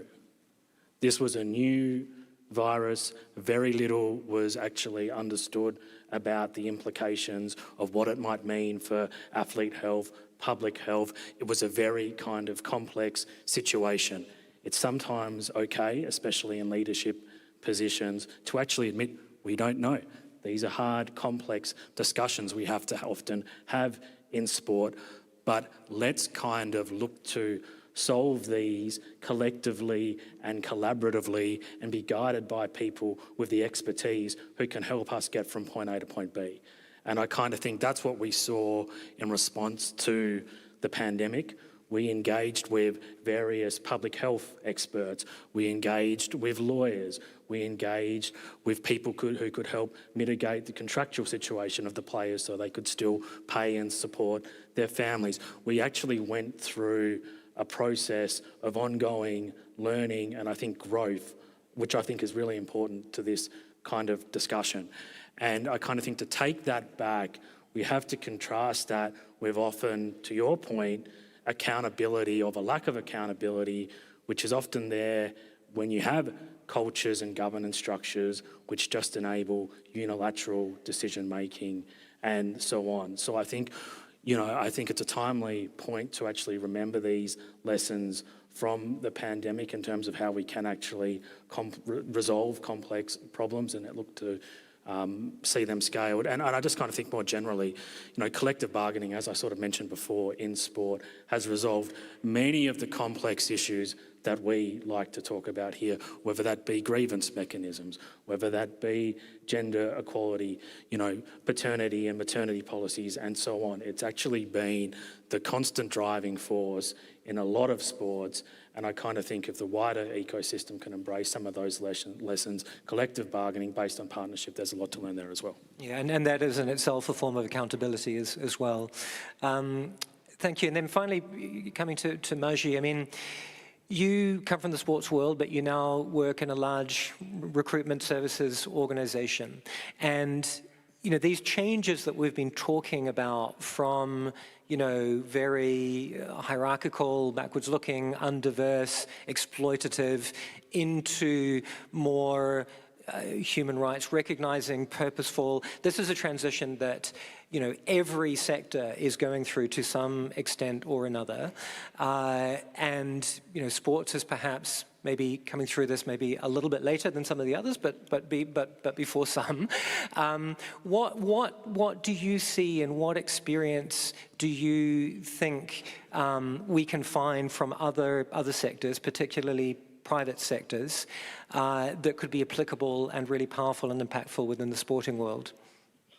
That's a broad question, but I think if there are some key learnings to look into other sectors from sports, is that there is that need for constantly looking into how am I doing as a leader?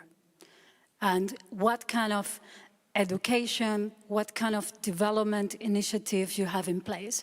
We recently did study with Think Sports around human capital development in the world of sports and in the sports industry, and interview about 25 to 30 leaders from different sports organizations, clubs, agencies. And one of the fundamental gaps that we saw was that there is huge pressure on leadership. But when you ask about what kind of support do you have as a leader, what kind of coaching, what kind of development initiative you have within your organization, in most cases the answer was there is none. Is there a strategy for talent development? Is there a strategy for talent scouting, for looking at the kind of people you need in your sports organization today? It's too fast-paced. It's about delivering events. It's about performance. But we are not thinking about that part that is fundamentally the human part. Sports organizations are made of human beings. And if we don't care about that strategically, if we don't think today we have a leader, but who is going to be that person tomorrow and how we prepare them, that is really, fundamentally, we are not doing our job.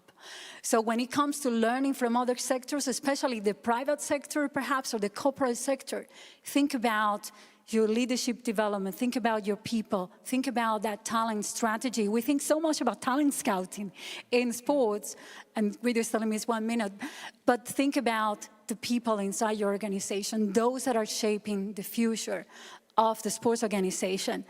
If there is something I would ask today, there was a big movement in football a few years back, and we could see, and I'm very proud, and I know some of the big pioneers like Moya Dodd, Murray Harvey, that are around here. What happened in football and in the women's game is something, if you ask me for a model, there is no one size fits for all. But the movement that happened within football and is still happening and still rising is something to look at for other sports and for other structures. We are not yet there, but I think that movement is something to perhaps look at from the different structures. And there is one last thought. In today's world, and we are here at the UN, there is so much conflict, people at war, people are dying, and we're still talking here about hope and opportunity. And that's what sports give. You know, me as an athlete, there is not something more powerful than seeing other athletes, teams winning. And that effort that takes to get there is very powerful. And sometimes conflicts stop just to watch the World Cup, just to see, use that power. Go back, that would be my ask, and just echoing Michelle's voice. If one of us, and each of us, do something in our organizations, we are going to stop talking and really doing, walking the talk. That, I think, is what we need to do. Really walking the talk. You have the power to change. Many of us here have done that. So I encourage you, after you listen to the panel and these 2 days that have been put together by the Center for Sports and Human Rights and the team, and I know they work really hard, think about what is the one thing I can do to change, to do something, and go and do it. We have the power collectively and individually. Thank you.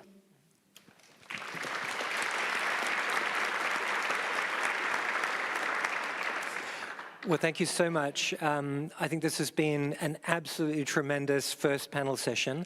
I've enjoyed it enormously. And just before we thank the panel for kicking us off in such a wonderful and rich and stimulating way, maybe just a couple of reflections on what I've taken away from it. So, this has been a difficult conversation in a lot of ways because, I think what I'm hearing from this panel is that we have not made as much progress as we need to be making. There are still really significant gaps and deficits in terms of a leadership that is not responsive, that is not aligned with human rights in the right way, that is not governed by appropriate systems that ensure appropriate democratic oversight and alignment with those values. We see a sporting ecosystem that is woefully inadequate in terms of diversity and inclusion, one which in many ways not only permits but also enables really awful forms of abuse. And I think it's really important that we start with that kind of open-eyed view of where we are. At the same time, we've also heard that there are a lot of very significant, very powerful, very practical forms of solution. If maybe not solution, at least ways forward. And for me, one of the interesting dynamics was between that emphasis on the individual, so the role of the individual leader, the athlete, to make a commitment, to use the power of their narrative in order to drive that change from an individual sense. And I hear that as a very, very powerful route forward, but also a real recognition of some of the structural dynamics around the power that exists within the ecosystem, from money, from owners, from sport, from sponsors. But also some of the ways that we can look at addressing those power structures through mechanisms of accountability. And I think clearly the role of fans is hugely important around that and building mass movements and advocacy, but also from the perspective of giving voice to athletes through structured mechanisms as well. So, for me, this was a wonderful way to open up some of those themes, to put on the table some of the real challenges that we face, but also to really set an intentional direction around exploring what some of those solutions can look like. So I hope you've enjoyed this panel as much as I have, and let's just take a moment now to thank our wonderful speakers.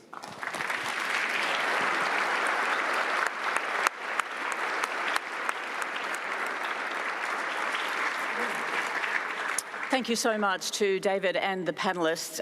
You can probably appreciate that we're running over time, so we're going to kick on with the next panel session, and then we'll take a long break for lunch. So I hope you don't mind that. I will also I wanted to read out one of the questions that people in the room, this has cut through with so many people. Sports federations are almost often the judge, jury and executioner. How can you prevent discrimination with such kind of a governance structure?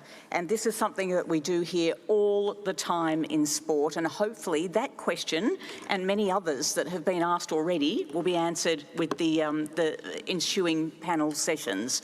It's one of the most crucial aspects of sport, governance structures, and being able to hear the voice of the people who are most impacted. Okay, so our next panel is addressing environmental, social and corporate governance risks, regulations and responsibilities shaping the future of sport.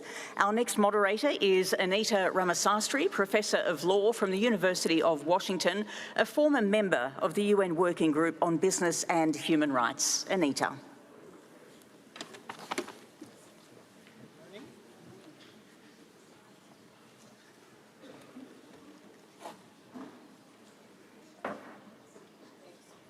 Morning, everyone. Nearly afternoon. Thank you so much for joining us for this next panel. I want to welcome our panelists up, and I'll introduce them briefly or ask them to tell you a little bit about themselves as we begin our dialogue. From the morning session where I hear, again, we're focusing on this idea of we have great ideas, this is a place to think great ideas, but we're now really focusing on action and what are the practical steps we can all take to lead in the area of sport and human rights, that I'm really glad, and I guess I'll move over to be closer to you, that we're going to have this discussion today. I'm going to set the stage a little bit because I know that there are people coming from very different backgrounds focusing on sport and human rights to just give us a little bit of common vocabulary. So the first thing I want to talk about is this panel has that funny term ESG. 3 letters that many of you see in the newspaper, people love. It's a buzzword, but I just want to focus on what does that mean. ESG stands for environmental, social, and governance. Those 3 terms are indicators or ideas or concepts that came in the 1990s out of something that was called the socially responsible investing movement. And the idea was that if companies were interested in doing well while continuing to be profitable, they would voluntarily disclose the risks that they found in terms of environmental footprint, issues relating to social, so human rights, what kind of issues like labor rights, environmental health and safety problems they might find in their factories. The companies would disclose these risks and the steps they were taking and commitments they were making to address them. So ESG comes out of this world where the idea was companies would disclose information as a way of telling investors, the market, but also the public what they were doing. The reason we're talking about that today is that the term ESG has now become one that is broader. And we're really focusing in this panel on the S, the social, which is another way of talking about human rights. The idea that companies need to know and show, and we're going to talk about the connection to sports and sporting associations in a minute. So economic actors need to know and show the environmental and human rights harms that they are connected to through their supply chains, through, in our context, something like building a stadium, inviting fans to a new city for a tournament where they might experience discrimination. The idea of knowing the human rights risks, the S risks attached to activity, and then the plans that are taken to address those. And the reason that ESG is so important today is that economic entities, including businesses, but also sports associations, are being asked, and in some cases being asked through regulation, to really have processes for identifying the risks that they are connected to in this social area, disclosing them, for different reasons as part of their own, let's say, sustainability reporting, and then addressing them and providing even remedy if there's a harm that's caused. So ESG is really just this bigger term for the idea of having plans in place if you're an economic actor, so a company, but in our case, a sporting association, for identifying in relation to a sporting event or tournament what the harms are that can be identified in relation to just hosting an event, having an event. And that's what we're going to focus on today, is what that's important. So what are the tools that we use to address social risk or human rights impacts when we think about, let's say, a mega sporting event? Well, there's a framework that actually came from here, from the UN Human Rights Council. So it's fitting we're here today, called the UN Guiding Principles on Business and Human Rights. And I know some of you know that very well. It's not an exciting read, right? You don't read it unless you can't sleep. But what it talks about is this idea that while governments have responsibilities to protect us and deal with our human rights, as we all know, governments change, and governments sometimes are great at doing that, and sometimes governments aren't so good at protecting our human rights. But there's a second responsibility. And the UN Guiding Principles talk about the fact that businesses, but businesses include economic actors. So I work at a university. We're a big economic actor. We have lots of contracts. Sports associations are big economic entities. They run tournaments. They sign contracts. They have supply chains.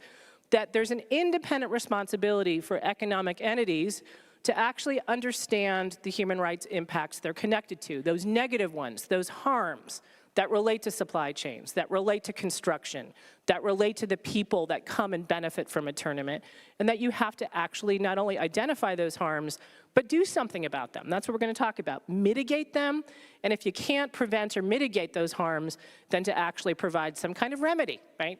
And so we'll talk about what that all means. So if you haven't looked at the guiding principles, I would say, yeah, it's a good time to learn, and we're going to hear about that in another document that Tihana, my colleague here, will talk about, the OECD guidelines, which are really tools for basically using a concept we call due diligence, right? Again, a fancy word, right? But a fancy word for just a simple idea of you go out, you talk to the people impacted, your fans, the people in the community where you're having a sporting event, you ask them, you try to anticipate the harms they may suffer, and then you come up with a plan for addressing it, right? The tool is human rights due diligence. And what's different is that until, in the past decade, we actually weren't doing so much. We weren't looking, we weren't talking to people and saying, oh, what is the harm that our tournament or our event or our activity is causing or is connected to?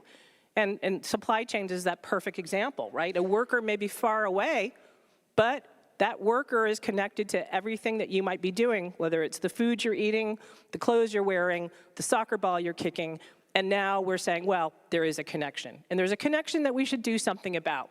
So I'm going to stop here and just say, at the end of the day, what this panel is about is not about technical processes, it's about people. The whole idea of this business and human rights stuff is about you actually identify people who are going to be harmed, and you realize that you're going to do something about it, and that's what we're going to talk about. What are you going to do?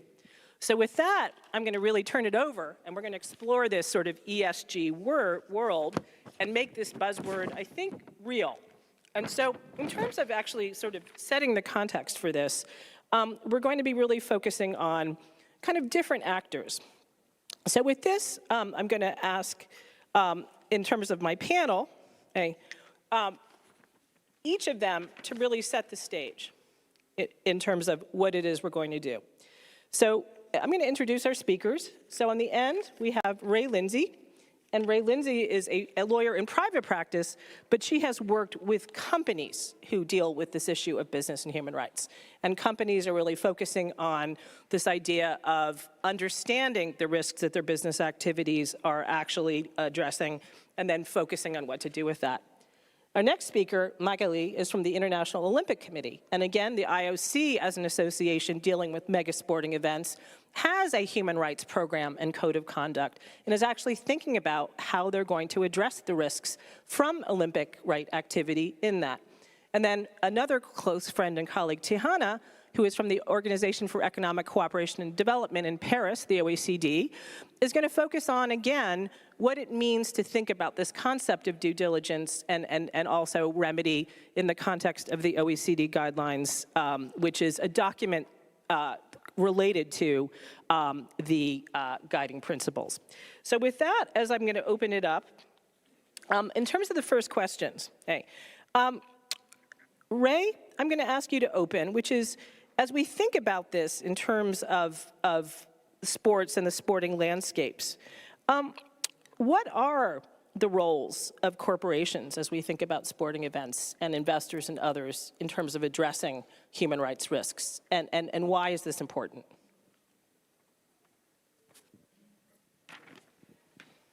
Thank you, Anita. Just talk. Thank you, Anita. So companies have a very important role to play in this space. And as Anita said, there's a framework that guides companies on what they should be doing under UN Guiding Principles on Business and Human Rights. That provides a great framework to operationalize what the responsibility to respect human rights means for companies, including in sport contexts. The easiest part, perhaps, is the establishment of a policy commitment to respect human rights.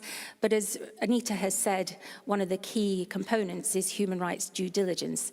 And that requires companies to look ahead to what their actual and or potential adverse impacts may be in a particular context, see how they may be involved in that impact, and then address those impacts accordingly by preventing or mitigate any of those harms that are identified. This should be integrated within business processes. Now, the UN Guiding Principles, which are also reflected in the OECD guidelines that Tihana will talk about, are now increasingly being hardened into law in some contexts. So in Germany, France, for example, Norway, this is now an obligation on businesses, and it's expected to be so in the European Union from next year with the Corporate Sustainability Due Diligence Directive. The beauty of those mandatory measures is that they're very much grounded in the Guiding Principles concept, so businesses are already familiar with what's expected of them. The really important and difficult part, of course, is putting this into action, and companies are all on a journey. I think one of the good things about the legislation is that it focuses in on each component part of the due diligence process, emphasizes that in addition to, for example, exercising their leverage through contracts that they enter into, that companies also have to be thinking about how the remedy might occur if they find that they're involved in an impact. And so the new legislation envisages grievance mechanisms, complaints being possible, and importantly, the important aspect of stakeholder engagement in corporate due diligence. Now we see, an evolution that the Centre for Sport and Human Rights has done some great work in creating tools and principles for certain corporate actors to look at in how to implement due diligence into their processes in the mega sporting event context in particular, but of course companies can be involved in sports more broadly. And it's really about building that out and making it work in practice for businesses. And we see in the last couple of years, for example, a major sporting brand, this may not be an isolated example, having conducted a saliency assessment, which is expected under the Guiding Principles, that you identify where your most severe human rights impacts may be, and you focus in on that to prioritize what you're going to do through your due diligence to address that. And one of the major brands has identified that sports sponsorships is one of its salient issues. And so we see this recognition of how impactful companies in various forms can be in sports. And I think it's going to be, putting the governance in place to kind of understand how your business can be involved and then address those impacts with outreach to stakeholders is really important. Great, thank you so much, Ray. And I'm the typical absent-minded professor. I was actually supposed to go to Tihana first, so forgive me. Professors like to keep people on their toes. So Tihana, over to you. And again, I think you can kind of further help clarify this.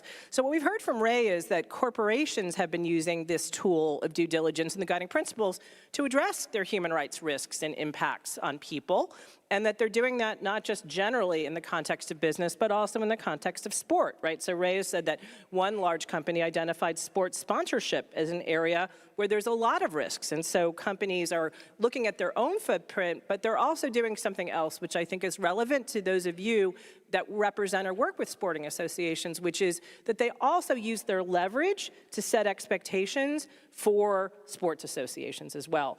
So Tihana, from your perspective at the OECD, you actually work to actually create the guidance and the tools that we implement when we talk about due diligence. So maybe you can explain a little bit more about what are those expectations in today's context. Thank you, Anita, and in fact, Ray queued me up perfectly. So it's a great question, and maybe I'll just start just to say that from the OECD side, we really consider the OECD guidelines for multinational enterprises on responsible business conduct. Don't laugh, it's one of those things that you don't read. It's not bedtime exactly, reading, right? It's not bedtime reading, but we really consider these guidelines to be sister instruments with the UN Guiding Principles and the ILO Tripartite Declaration. And what we've done at the OECD is really expand then on what risk-based due diligence actually looks like in practice. So we've adopted guidances that are very practical and are meant to help you in your day-to-day to operationalize these, what seemingly can be sometimes opaque and broad concepts. So things like how do you map your supply chain? How do you actually engage meaningfully with stakeholders are all a part of that guidance. So the trends really that we've been seeing in the market is that the sustainability in general, but also risk-based due diligence has become, is becoming mainstream. I don't think we're there yet, but it's becoming mainstream. And there's really a variety of factors and drivers for why this is the case. Demand from consumers, workers, society at large. Anita and Ray, you both mentioned the policy and legal developments, but also something I think a bit more basic or seemingly basic is that businesses and organizations are really realizing the actual cost of not looking at your impacts in a comprehensive way and only looking at it in a narrow way. So these are really the tools that are helping organizations do that.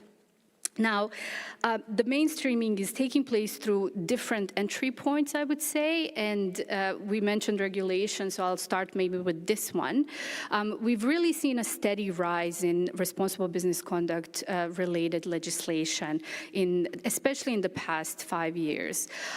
This can be anything from looking at how to incentivize business conduct, to taking a sectoral approach or to taking a thematic approach. For example, modern slavery legislations, or also taking a horizontal approach. Already Ray mentioned the current ongoing debate at the EU on the mandatory due diligence legislation, which I'm sure you all have heard about. So at the OECD, what we've been advising is not to look at these things in silos, but to really ground them, again, in international standards on responsible business conduct. And the reason for that is because the UNGPs and the OECD guidelines were really calibrated to not expect too much, let's say, to expect the appropriate amount of action that's needed, for example, in supply chains. And that is a really important point because what we often hear from organizations and businesses is that it really can feel overwhelming when you think about, okay, now I have to have 100% risk-free supply chain. That's not the point. Due diligence as a concept is designed to be flexible and to really make practicable and operational. So I'll stop there, Anita. No, thank you so much. And Magali, I think you can sort of make this real as we think about the context of sports, right? So we've heard, again, companies are doing this and know about it. The OECD, the UN, right, the Office of the High Commissioner, there are tools and norms that can help address human rights impacts in mega sporting and in sporting events. What does that look like for a sports association? So Magali, your thoughts. Thank you, Anita, and it's really lovely to be here with you this morning. So, indeed, the IOC is taking, quite steady steps in terms of strengthening its respect for human rights.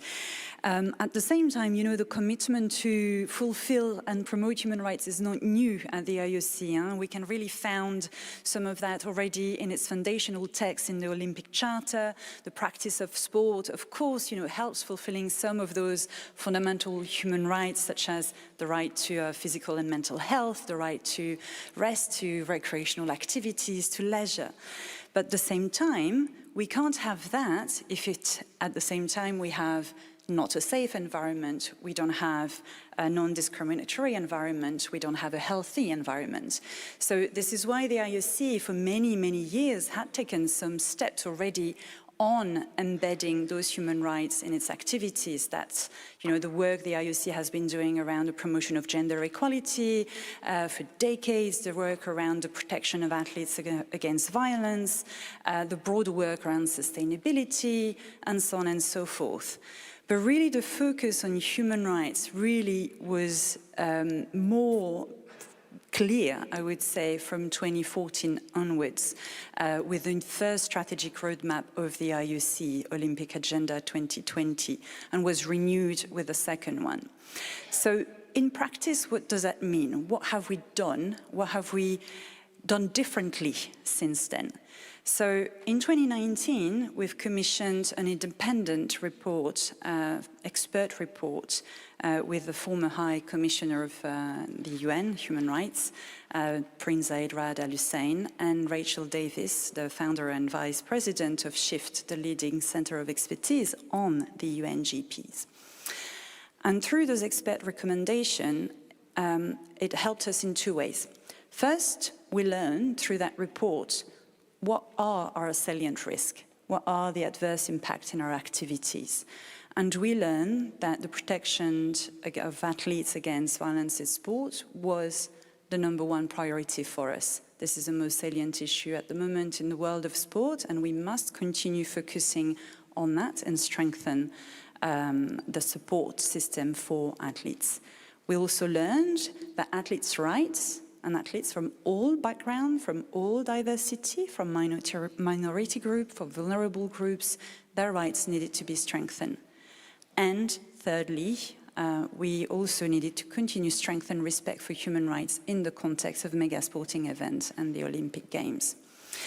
So those recommendations helped us understand that and set the basis for our strategy, for the strategic framework on human rights, which the IOC released in 2022. That framework is endorsed at the highest level of the IOC, talking again about leadership and the need for commitment at the highest level that has been endorsed and approved by the executive board, by the president. And what it allows us now to do is also embed those commitments at all levels of the organization. At the end of the day, when we work on human rights, it's a collective responsibility at all levels of the organization and at all levels of the Olympic movement. We have aligned with the UN guiding principles on business and human rights, so really recognizing, international human rights standards, as well as the ILO fundamental rights and principles at work. So, and again, following those principles in helping us address those issues that we have identified. We have accelerated our engagement with stakeholders and civil society organizations, understanding that those issues are dynamic in nature and they evolve and they change over time in different contexts. So there is a need to be alert to it and engage in a dialogue. But more importantly, hear directly from the people who we impact to understand their lived experience and help us shape the policy that are not going to, negatively impact them and take those steps to prevent and mitigate those impacts. Lastly, we've also committed to report publicly, and a lot of this work is absolutely public. The independent expert report is public. Of course, our strategic framework is public, and we will be making the results of those actions public when we publish our first human rights report, I hope, in 2025.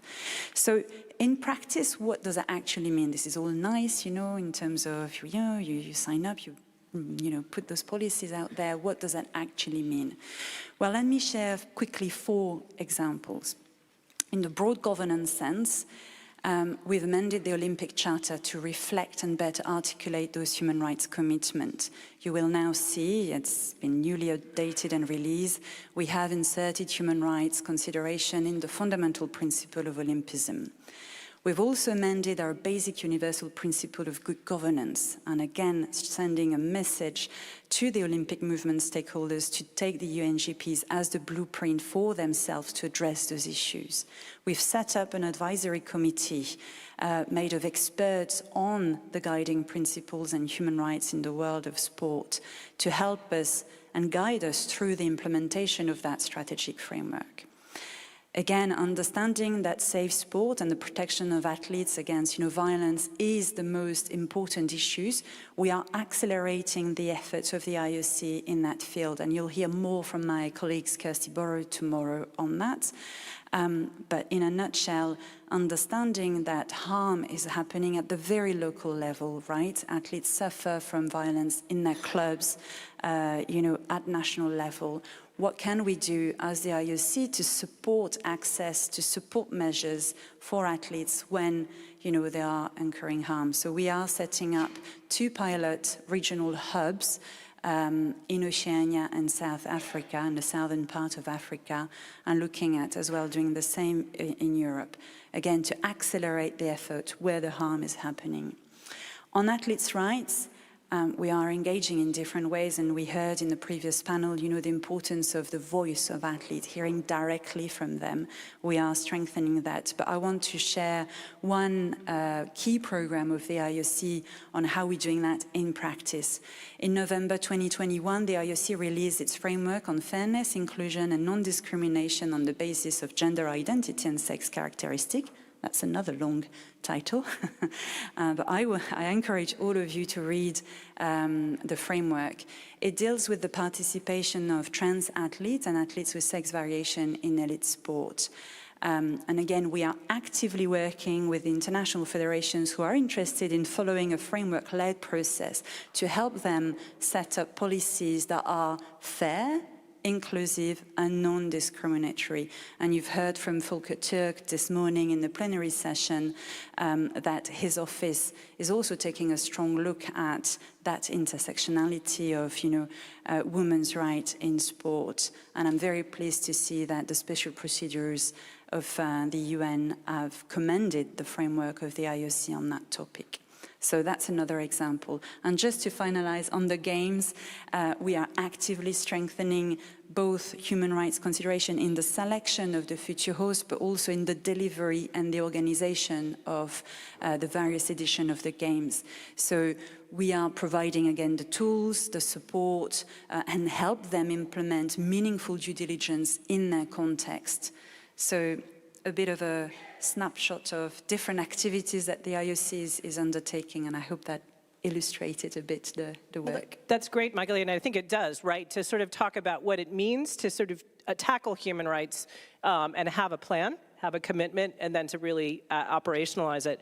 But I think it's really interesting that you've mentioned what we're seeing here, I think, with this discussion is that everyone is exerting leverage on everyone else. So companies may exert leverage on sports bodies may exert leverage on, as we're hearing, host cities or host countries that are actually competing. That's another piece of this puzzle, right? That there are expectations as well for those who are bidding to host these. So it's really a message about the fact that this responsibility to identify human rights impacts and address them is a really shared responsibility for all of us. So I would say that really for everybody in the room, it's thinking about where are you situated and what does that mean for you in terms of taking this idea and bringing it to life, because the expectation is there.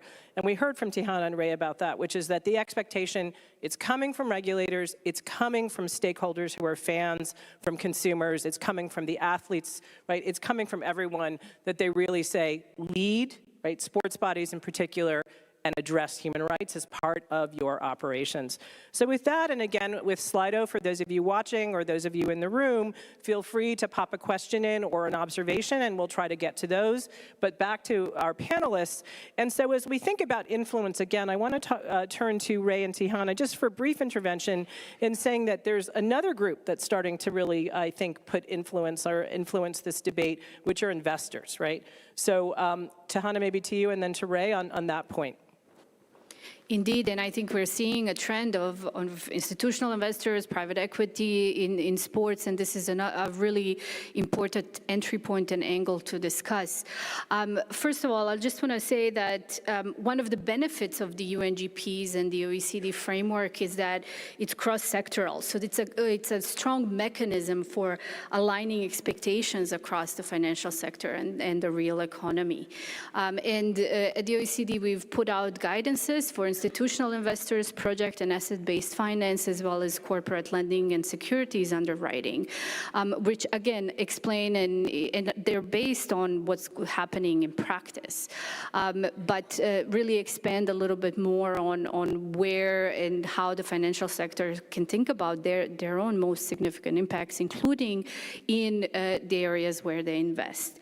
A recent survey found that 94% of ESG label funds as their second indicator look at UNGPs and the OECD guidelines, which I was pretty impressed by. I did not expect that still. So I think for me, what is really the key here is that we are seeing, again, that there's a need for consistency and comparability and a common language across sectors, and the frameworks provide that.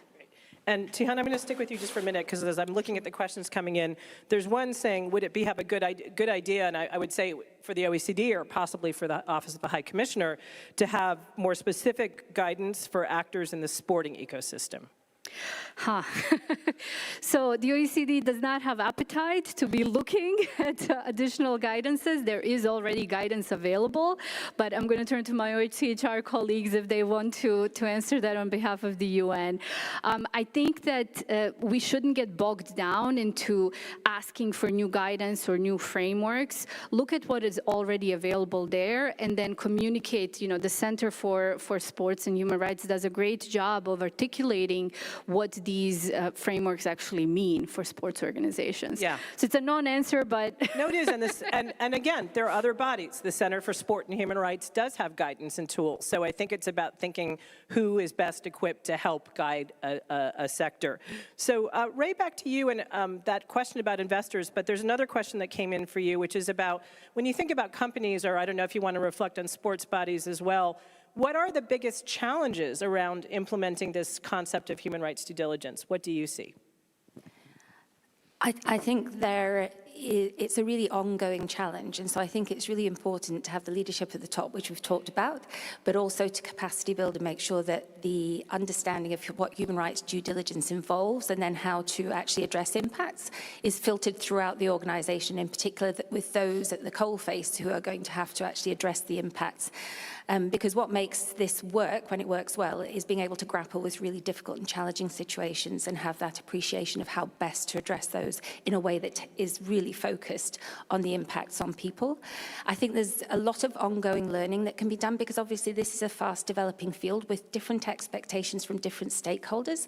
Every business is different, every sporting organization is different. It's important to craft their processes and integrate them in ways that are unique to them, taking account of their actual most severe potential impacts, and then how they can make and address those appropriately. In the sporting context, it can be really difficult to anticipate and build up forms of leverage, because often the planning happens over many years, with many of the actual impacts that are going to arise really difficult to anticipate and foresee, because you don't know where these events are going to be.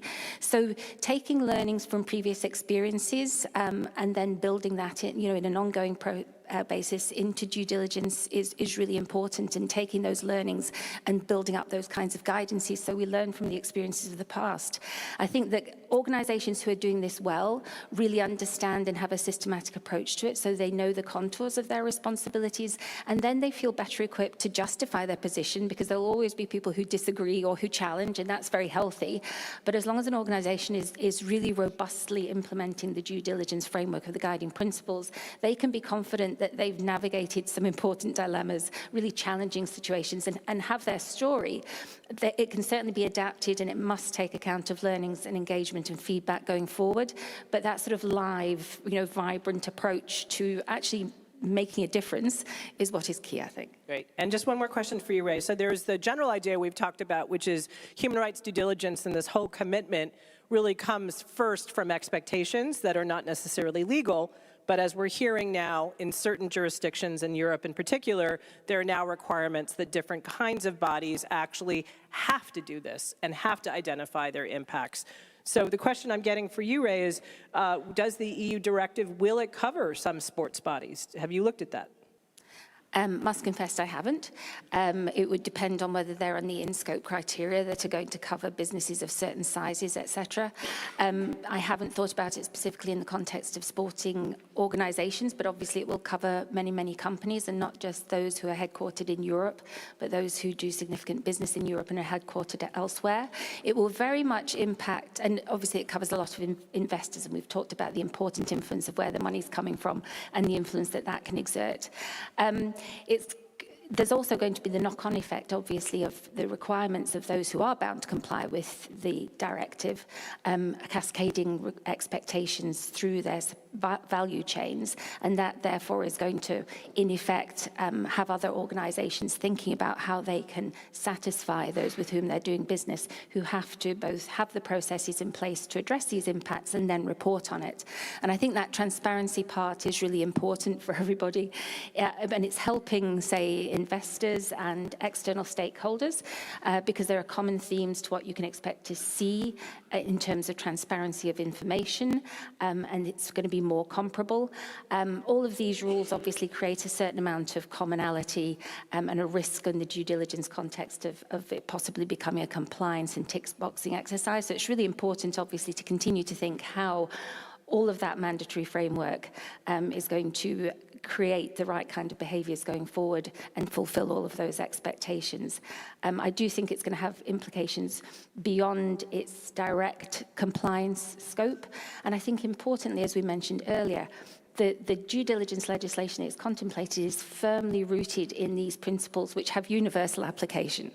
And so to that extent, one would hope that those will continue to be embraced on a much broader basis, whether companies are actually required by law to comply or not. Great. Thanks so much, Ray. And Magali, you've talked about this a little bit, but as we think about the guiding principles are a little bit more than a decade old. The OECD guidelines have been recently revised. What has changed from your perspective in terms of standards and guidance in the sporting context? Like, what is different now for you and for the IOC? And a couple of questions have also come in for you. They're challenging ones. One relates to, again, kind of independence, right? Should we really trust sports bodies to police themselves in human rights, or don't we need somebody external to do that? So maybe you can talk about kind of how do you maintain that kind of independence, because the human rights, I guess, obligations or commitments are going to often, I think, run against some of the other, motives for hosting these tournaments. How do you deal with that? And then a second question, which is an interesting one, and again, maybe you don't have an answer right now, is, you mentioned amending the charter, right, and addressing this. How does this concept of universality of human rights, how does a body like the IOC deal with that, given the global nature of sport? Mm-hmm. Very good questions. So in order, first one around the standard. Yeah, for sure. I mean, it's a sector, it has evolved massively if we look at 10 years ago. And maybe just again to illustrate a little bit, concretely how it has changed, if we look at the demand and the requirement we were putting on host of the Olympic Games 10 years ago to where we are now, these are massively different, right? The IOC started really articulating human rights requirements in its host contract. Of course, there was always the values of Olympism and the non-discrimination. Those clauses were already there. But in the host contract, it was really in 2014 when we started, to narrowly define human rights. And this host contract has had many evolutions over times. And possibly the most comprehensive one was done as late as last year in September, October 2022. And now what you see in the host contract of the Olympic Games is a little bit what Ray has described. We are articulating extremely clearly what we expect in terms of due diligence for an organizing committee of the Olympic Games. We're asking for a commitment. We're asking them to carry out impact assessment. We are asking them to engage meaningfully with stakeholders. We're asking them to put forward complaint mechanisms and grievance mechanisms and deal with violations of cases. We are naming the people and groups and the categories of people they have to look into the local communities, the athletes, the fans, the spectators, the workers in the value chains, including in the construction, if it applies in those contexts of the games. Media, human rights defenders, they are named, and we ask them to put specific focus on the vulnerable, marginalized people within those categories. So it is much, much more explicit in terms of our requirements, and they are requirements. They're bound, by a contract to deliver on those. And at the same time, we, as the IOC, in terms of our own, commitment towards the UNGPs, we carry out our own due diligence on how this is effectively done in practice in the context of the Games. So again, just to illustrate a little bit, Paris 2024, which is going to happen next summer, we're all excited about it, is the first edition of the Games to have formally in its contract, human rights clause, really well formed and explicit. And what have they done? They've published their first, their human rights strategy. It's on their website. I invite all of you to look at it. They're aligned, of course, with the French legislation, but also international standards, recognizing the UNGPs as a blueprint for addressing those issues. They've carried out their own impact assessment, and their focus in their context is the burnout of staff, the security risks, the racial and religious non-discrimination, the illegal employment on construction site. This is all in there, and actively they are working and have worked to prevent those issues, mitigate those impacts. So it's we start to have more understanding, more transparency around those issues. Another tool that we've helped push forward, again, in collaboration with Paris 2024 and UNICEF UK, and that goes a little bit to your point, Ray, about how do we engage those mega sporting events in carrying out the due diligence. We've updated the ISO norm 2012-1 on sustainable events, and now they're still in the process of being finalized, and hopefully they'll be really soon, but you will see much more consideration for human rights, and specifically there'll be an annex on human and child's rights in the context of organizing an event. So again, we are really using all the levers and all the tools we have to be very explicit and follow to the letter what Ray brilliantly described.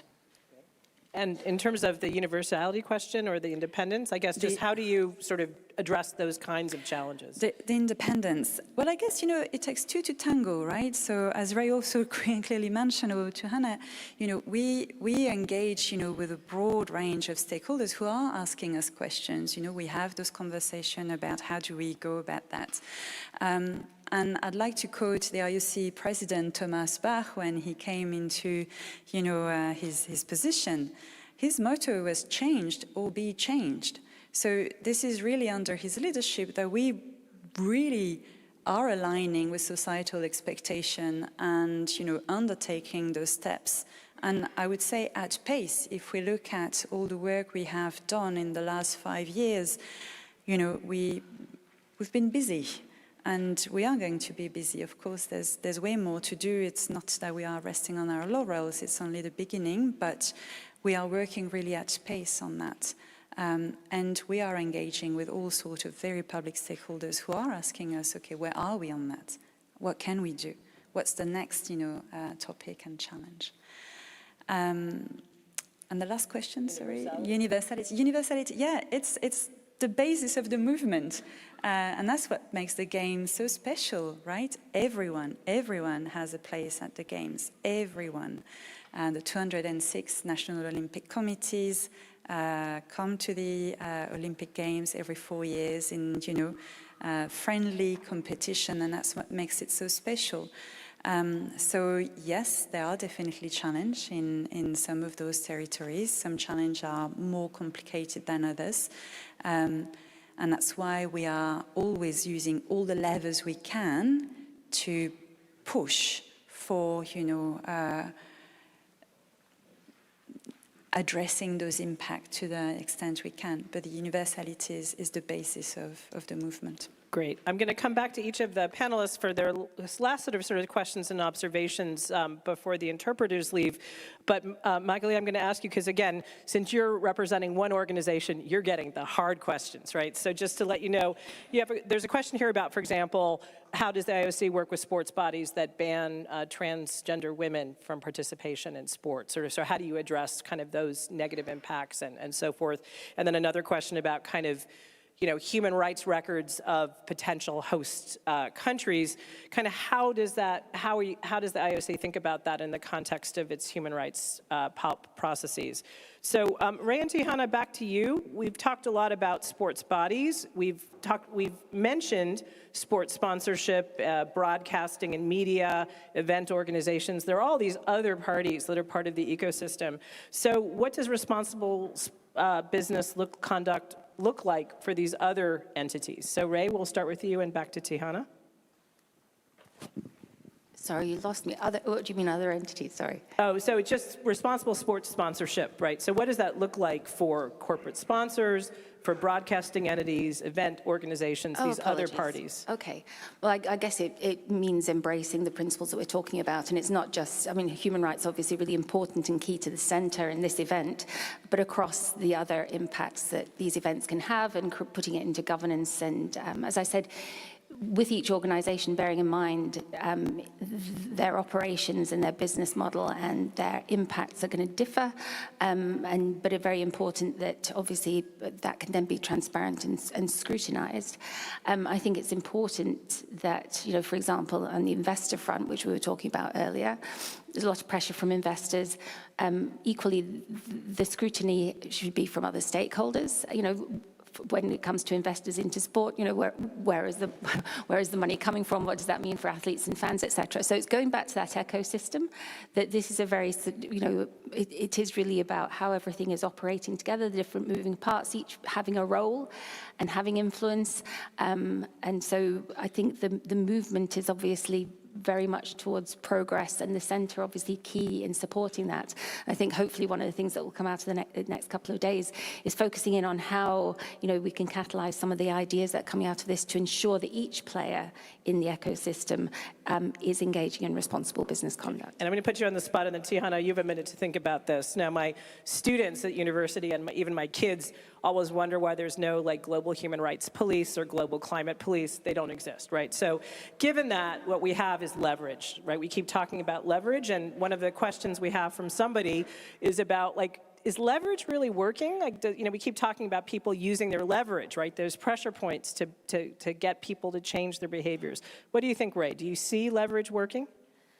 I think it certainly can, but I think it is about, again, being smart about it and understanding what you're trying to achieve. And I said, as I was saying, in these longer-term processes, really thinking ahead about what might work and what might not. We've talked about, and obviously as a lawyer, an important form of leverage is obviously contracts. And we've talked about how there are various requirements now put in place. And these are all then embedded into legally binding contracts. What is key in those contracts is injecting flexibility into those arrangements that allows future events to be taken into account and to think ahead about how these mechanisms can be used to actually enhance your leverage in some of the tough and potentially unanticipated situations that might arise. I think that's really key for the private sector in terms of this. And then also thinking very hard about softer forms of leverage. And it's really about knowing those you're engaging in business relationships with, and then understanding those who are affected on the ground. And at that granular level, it requires a lot of energy, and it requires a lot of capacity building. And as I said, real understanding within those private sector entities in particular, if we're talking about those, to be able to make this a meaningful process. You don't want, standard form contracts have a place, but what we're actually talking about here is really potential serious adverse impacts in the future, and in building the leverage in these formal arrangements, and then in the capacity within the organizations and the people who are working for them to be able to actually carry it through. Thanks, Ray. And Tihana, over to you. It's hard to follow, Ray, because I think you covered it perfectly. Maybe 2 points. It's this idea of change or be changed, I think also comes also to this part of the ecosystem, because if you're a sports body that's not thinking about this, your corporate sponsors are, and you may be asked to do that. Another point of leverage, and I do think leverage does work, Anita, I think that's something that we are seeing, are national contact points on responsible business conduct. I hadn't mentioned that earlier, but this is basically the operationalization of the OECD guidelines, where this is 51 government bodies, national contact points on responsible business conduct in the countries that adhere to the OECD guidelines actually have a mandate to promote the guidelines and to provide a non-judicial grievance mechanism. And we've seen them, they've covered cases dealing with sports bodies that I would encourage everyone to take a look at that have resulted in some policy changes and leverage used in a smart way, like Ray said. Great. Thanks. Magali, back to you with a couple of those other questions. So the questions around how we are using our leverage, right, with international federations on the topic of the participation of trans athletes and athletes with sex variation. Indeed, you know, it is a complex challenge topic. We also have to remember that international federations are separate bodies with their own decision-making process. They have their own executive board, their own, you know, ways of deciding the rules for their sport, and that is important to remember. Having said that, the IOC has offered and is continuing to offer guidance, support, and using all the tools that we have in our toolbox to engage and assist the international federations that have an interest in following a framework-led process to maximize, you know, the best outcomes in terms of policy decisions. So we have tools for how to engage meaningfully with trans athletes and athletes with sex variation. We will soon have tools on how to evaluate scientific research and make sure those international federations are basing their decisions on the best evidence that exists up to date.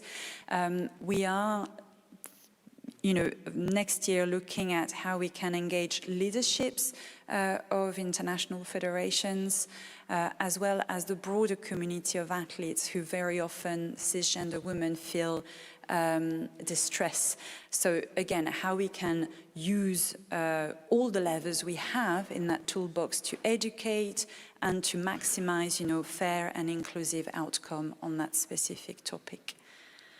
The second question was around human rights. Oh, just the kind of larger human rights records and context of potential hosts for Olympic events. Exactly. So we have strengthened again the selection process. So for those of you who are familiar with the Olympic movement, the IOC changed, you know, its process to select the future host countries.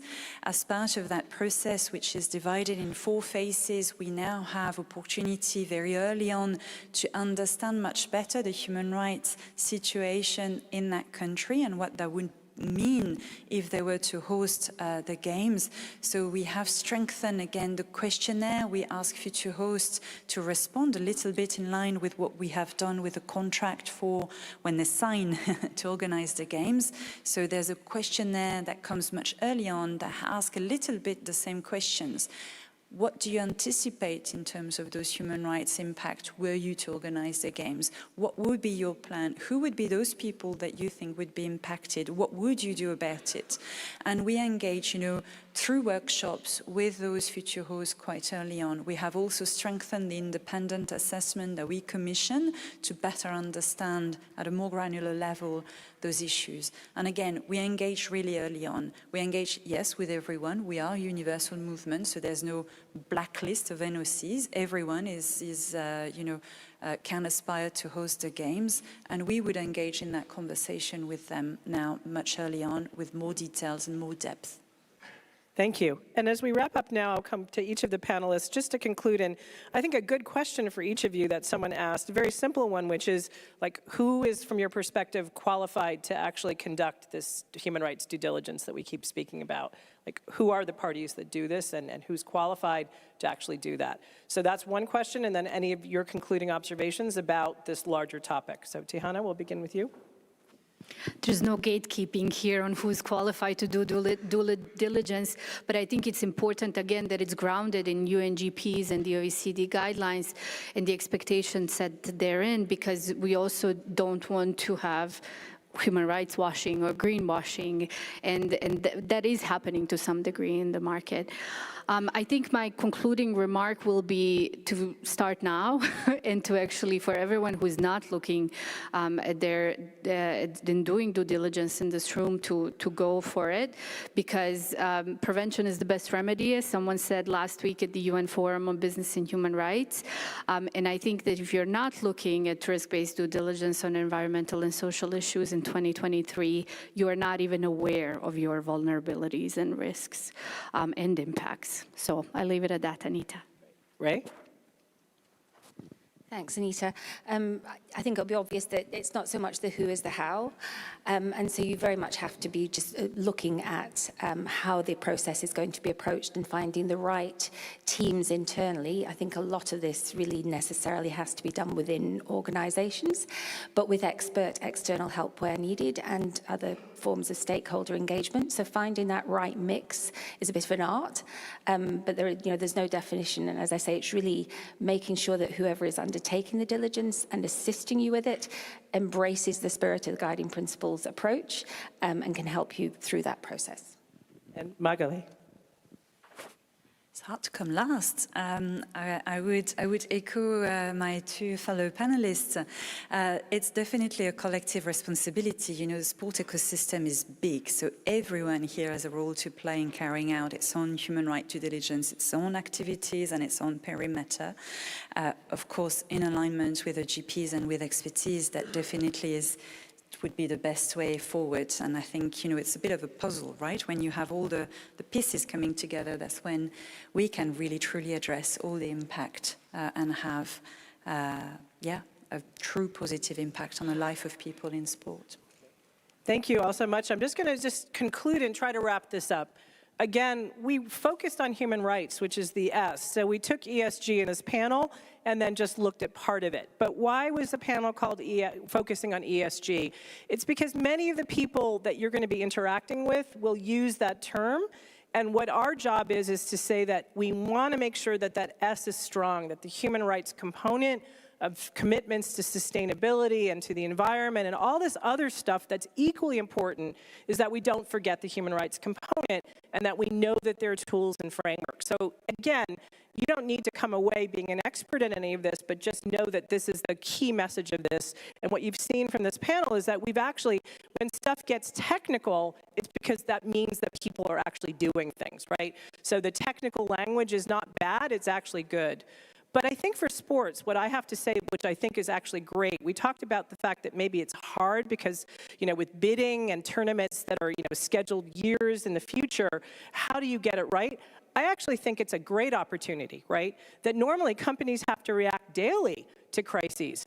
But in the area of sports and human rights, you actually have the time to plan, to do due diligence, to consult stakeholders, and to actually design a human rights program for a particular event or activity in a way that is good. So I would say, actually, this is a good thing, actually having that time. And I'll conclude by saying that who should do the due diligence? What's different about human rights due diligence and this whole human rights commitment is that actually hiring people or working with people that understand human rights, that understand the experience, or are people who represent workers and labor unions who come from those lived experiences in the area of sports, maybe it's athletes, that's what's important. So it's not about hiring the fanciest accounting firm to do your due diligence unless the people that they're hiring are the ones that have that either knowledge or lived experience to actually work and listen to do this well. So that would be sort of my larger advice is, it's a different kind of person you're going to look for to do this kind of due diligence well. So please join me in thanking our panelists. This is just really to imprint on your mind, ESG means a commitment to human rights due diligence as part of this sporting ecosystem. So thank my panelists for their excellent interventions, and thank you all for your great questions.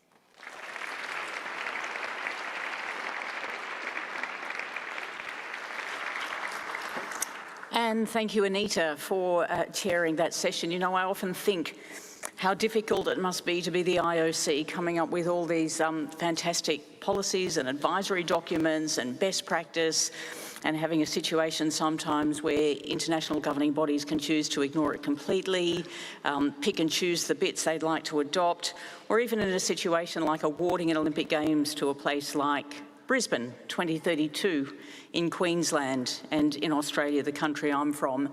And then we see this year that the state of Queensland actually suspends its human rights legislation rather than have to deal with the situation that they are breaking their own law in incarcerating 10-year-old children into adult facilities because there's not enough space in the child facilities. So the IOC's work is never done, is it? The work of sports organisations like yours is never done, and that is the beauty of forums like this. We can continue to drive the conversation forward.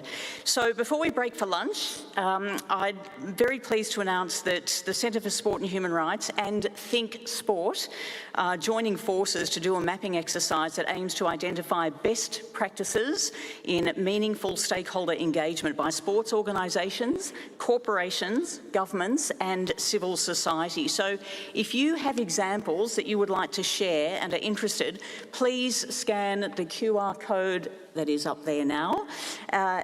You'll also see it around the room in various places, and the link is in the official Sporting Chance Forum LinkedIn group. CSHR is providing a sandwich lunch now and a coffee for all SCF participants in the Serpents Bar, which you will find out the door to the left and downstairs. Please wear your lanyard so people are aware that you have access to the lunch. And because of a change in the schedule, and we have the advantage of another fantastic speaker, which we didn't plan on originally, please be back here by 2 p.m. Okay, so you get an hour and a half for lunch now. We'll see you back here at 2. Thank you.